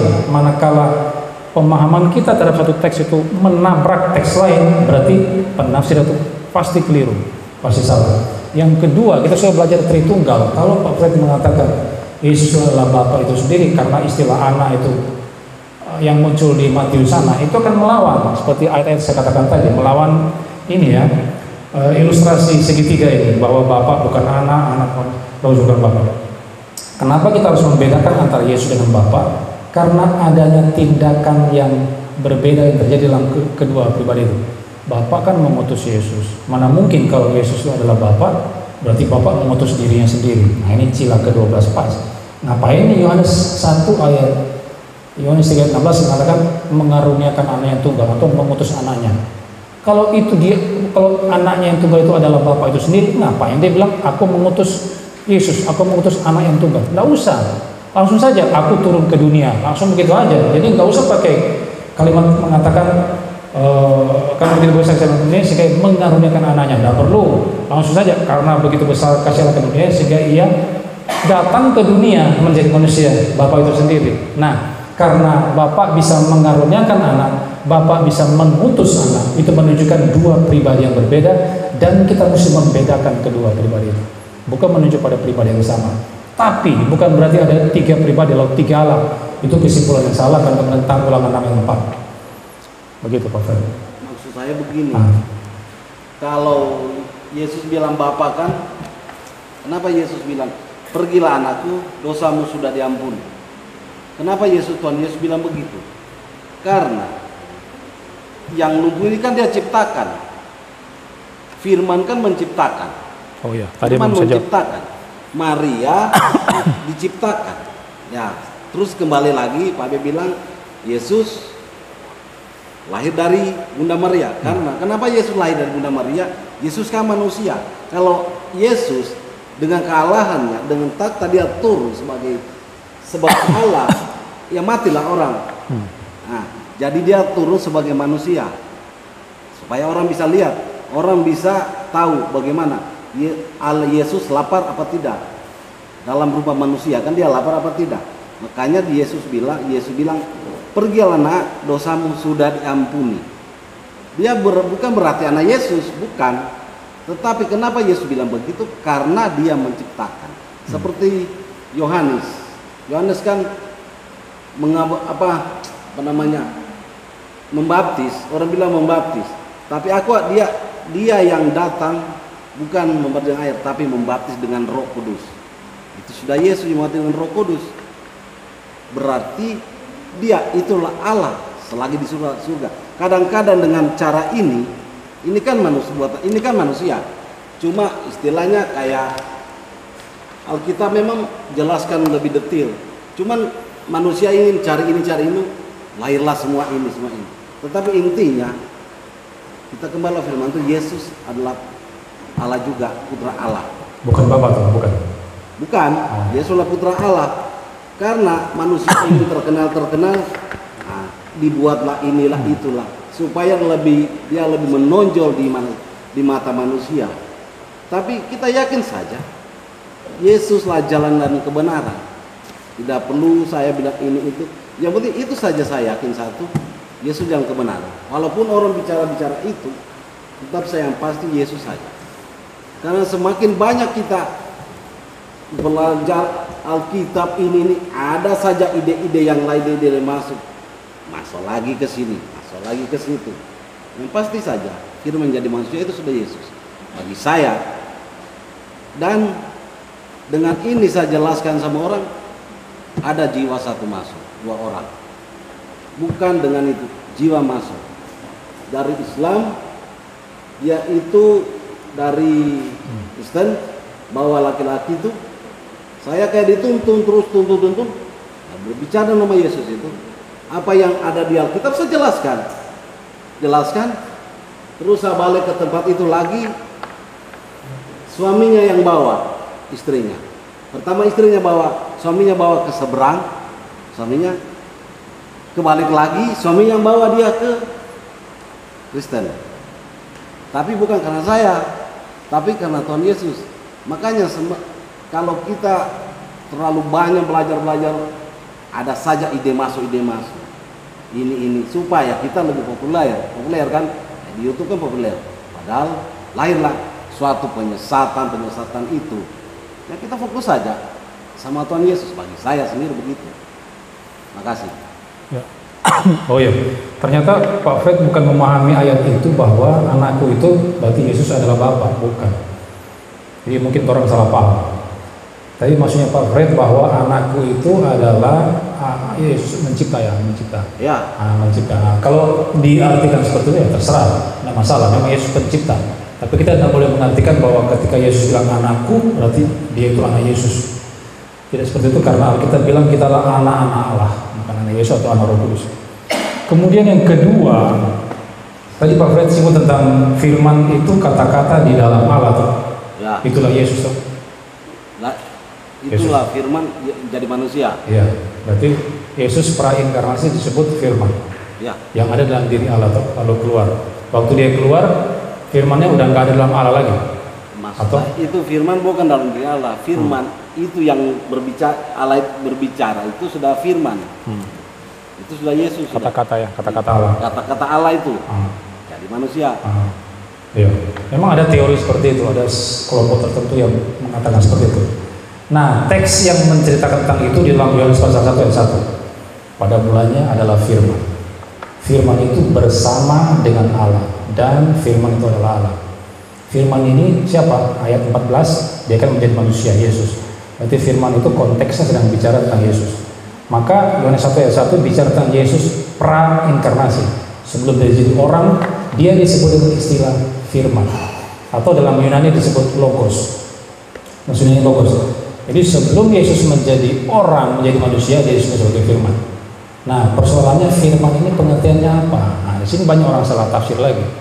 Karena mereka mengatakan firman itu hanya sekedar kata-kata Allah saja. Sesuatu yang ada di dalam diri Bapa, kemudian itulah yang keluar menjadi manusia. Di ayat 14 tadi itu, firman telah menjadi manusia. Apakah pemahaman seperti itu betul? Nah, kalau kita mau meneliti teks di dalam Yohanes 1 ayat 1, pada mulanya adalah firman. Ini menunjuk praeksistensi. Karena di ayat yang ketiga itu penciptaan segala sesuatu itu baru muncul di ayat yang ketiga, segala sesuatu jadi kemudian. Tapi sebelum penciptaan segala sesuatu, Yesus ternyata sudah eksis bersama dengan Bapa sebelum penciptaan segala sesuatu. Ini menunjukkan Yesus adalah Allah. Jadi salah satu dasar teks di mana Yesus adalah Allah, Yohanes 1 ayat 1. Nah, waktu Yesus sudah ada sebelum penciptaan segala sesuatu, dia disebut sebagai firman. Nah, firman ini dalam pengertian apa? Orang bilang itu hanya sekedar kata-kata Allah, tapi bukan suatu pribadi. Sementara tadi saya jelaskan bahwa Yesus itu atau anak Allah itu adalah pribadi, kan? Suatu pribadi. Pribadi yang kedua daripada Allah Tritunggal. Pribadi pertama Bapa, baru Yesus, pribadi, baru Roh Kudus. Apakah Alkitab menyetujui bahwa Yesus prainkarnasi hanya sekedar kata-kata Allah yang keluar dari mulut Allah? Salah, karena Yohanes 1 ayat 1 tidak mencatat demikian. Pada mulanya adalah firman. Firman itu bersama. Saudara perhatikan kata bersama di situ. Firman itu bersama dengan Allah. Bersama itu dari kata Yunani, menggunakan kata Yunani pros di situ. Pros itu diterjemahkan lain, terjemahan Alkitab bersama-sama dengan. Itu dari kata Yunani pros. Kata pros itu kalau saudara belajar itu secara hurufiah itu berarti face to face. Arti kata Yunani pros itu face to face. Pendeta Dr. Chris Marantika waktu dia menulis buku, judulnya Pak Chris punya buku itu Yesus Kristus Allah dan Manusia Sejati. Dia menjelaskan, dia mengeksegesis Yohanes 1 ayat 1. Dia mengatakan kata bersama dengan itu dari kata Yunani pros, itu secara harfiah berarti face to face, berhadapan muka. Jadi Yesus itu bukan hanya sekedar kata-kata Allah, tapi dia adalah suatu pribadi. Kenapa? Karena dia bisa face to face dengan Allah Bapa. Bersama dengan Allah Bapa menunjukkan itu dua pribadi yang berbeda. Bukan hanya sekedar kata-kata Allah yang di dalam Allah lalu menjadi orang yang tidak. Karena ada kata pros di sana, kata yang pros itu menunjukkan dua pribadi yang berbeda. Kalau mereka satu pribadi yang sama, itu kata pros, kata bersama-sama dengan itu mesti dibuang aja dalam Yohanes 1 ayat 1. Harusnya Yohanes 1 ayat 1 berbunyi pada mulanya adalah firman. Firman itu adalah Allah. Tidak usah pakai kata bersama-sama dengan Allah. Kalau itu menunjukkan satu pribadi. Tapi karena ada kata pros di sana, bersama-sama dengan, itu menunjuk dua oknum yang berbeda. Harus dibedakan antara Yesus sang firman logos itu dengan Bapa. Ini pribadi yang berbeda. Nah, jadi yang menjadi manusia di ayat 14 itu bukan sekedar kata-kata Allah, tapi suatu pribadi ilahi yang berbeda dengan Bapa, karena ada kata pros di sana itu. Jadi Yesus bukan hanya sekedar kata-kata Allah. Makanya orang-orang kan, para teolog bahkan ya, ini saya menyerang para teolog. Ada seorang teolog juga yang terkenal, yang hebat, yang menulis buku luar biasa banyak. Dia mengkaitkan antara Yohanes pasal 1 dengan Kejadian pasal 1. Jadi Yohanes pasal 1 kan pada mulanya adalah firman. Yesus adalah firman. Lalu di Kejadian pasal 1 dikatakan berfirmanlah Allah, kan? Jadilah cakrawala, jadilah terang dan sebagainya. Nah, kata berfirmanlah di Kejadian pasal 1, mereka menafsirkan itu adalah Yesus prainkarnasi. Nah, itu keliru. Karena kata berfirmanlah Allah, berfirmanlah Elohim di Kejadian pasal 1, itu hanya menunjuk kata-kata Allah. Ya, Allah ngomong. Itu sebuah omongan saja, bukan suatu pribadi. Waktu dia menciptakan terang misalnya, jadilah terang, dia menciptakan dengan firman, toh? Itu dengan kata-kata, bukan suatu pribadi. Memang ada teolog yang memparalelkan antara Yohanes pasal 1 dengan Kejadian pasal 1. Menurut saya keliru. Kenapa? Karena kata logos di dalam Yohanes pasal 1 ayat 1 itu menunjukkan suatu pribadi situ. Dijelaskan dengan kata pros, lalu dijelaskan di frasa bagian C, firman itu adalah Allah. Kalau dalam teks Yunaninya itu dibedakan antara firman dan Allah. Allah Bapa maksudnya. Itu bicara tentang esensi yang sama, bukan pribadi yang sama. Nah, jadi logos atau firman di Yohanes pasal 1 tidak boleh diartikan sebagai kata-kata Allah, tapi suatu pribadi. Tapi kalau di Kejadian pasal 1, kata berfirmanlah Allah itu itu memang bukan suatu pribadi, hanya sekedar kata-kata Allah saja. Begitu menurut saya. Jadi Yesus itu pada mulanya adalah suatu pribadi, itu harus kita percaya. Kenapa? Karena pribadi itulah yang diutus oleh Bapa. Kalau dia hanya sekedar kata-kata Allah, ngapain Yohanes 1 Yohanes 3 ayat 17 mengatakan Allah mengutus anaknya yang tunggal? Berarti Allah mengutus kata-katanya kan? Enggak, karena dia bisa mengutus berarti Yesus suatu pribadi. Yesus sudah dikasih sebelum dunia jadikan, itu menunjukkan dia suatu pribadi. Masa Allah mengasihi kata-katanya? Bagaimana itu Allah mengasihi kata-katanya? Tidak mungkin. Jadi Yesus prainkarnasi bukan kata-kata, bukan sekedar kata-kata Allah, tapi adalah suatu pribadi. Begitu Pak Fred. Aman? Oh ya. Pak Fred ini menarik tadi. Ya. Karena masih goyang terus. Ya, goyang terus. Nah ini teks yang bagus Pak Fred ini, Yohanes 14 ayat 6. Pak Fred sudah singgung tadi toh. Dia menunjukkan Yesus berbeda dengan Bapa. Kata Yesus kepadanya, akulah jalan kebenaran hidup. Tidak ada seorang pun yang datang kepada Bapa kalau tidak melalui aku. Ini menunjukkan dua pribadi yang berbeda. Karena ada Bapa, ada Yesus. Tidak ada seorang pun datang kepada Bapa yang berbeda dengan aku dengan Yesus itu kalau tidak melalui aku. Jadi ini dibedakan antara Bapa dengan Yesus. Maka Bapa dan Yesus itu dua pribadi yang berbeda. Salah satu dasarnya Yohanes 14 ayat 6. Ini jadi mereka berbeda. Jadi kalau kita berdoa misalnya,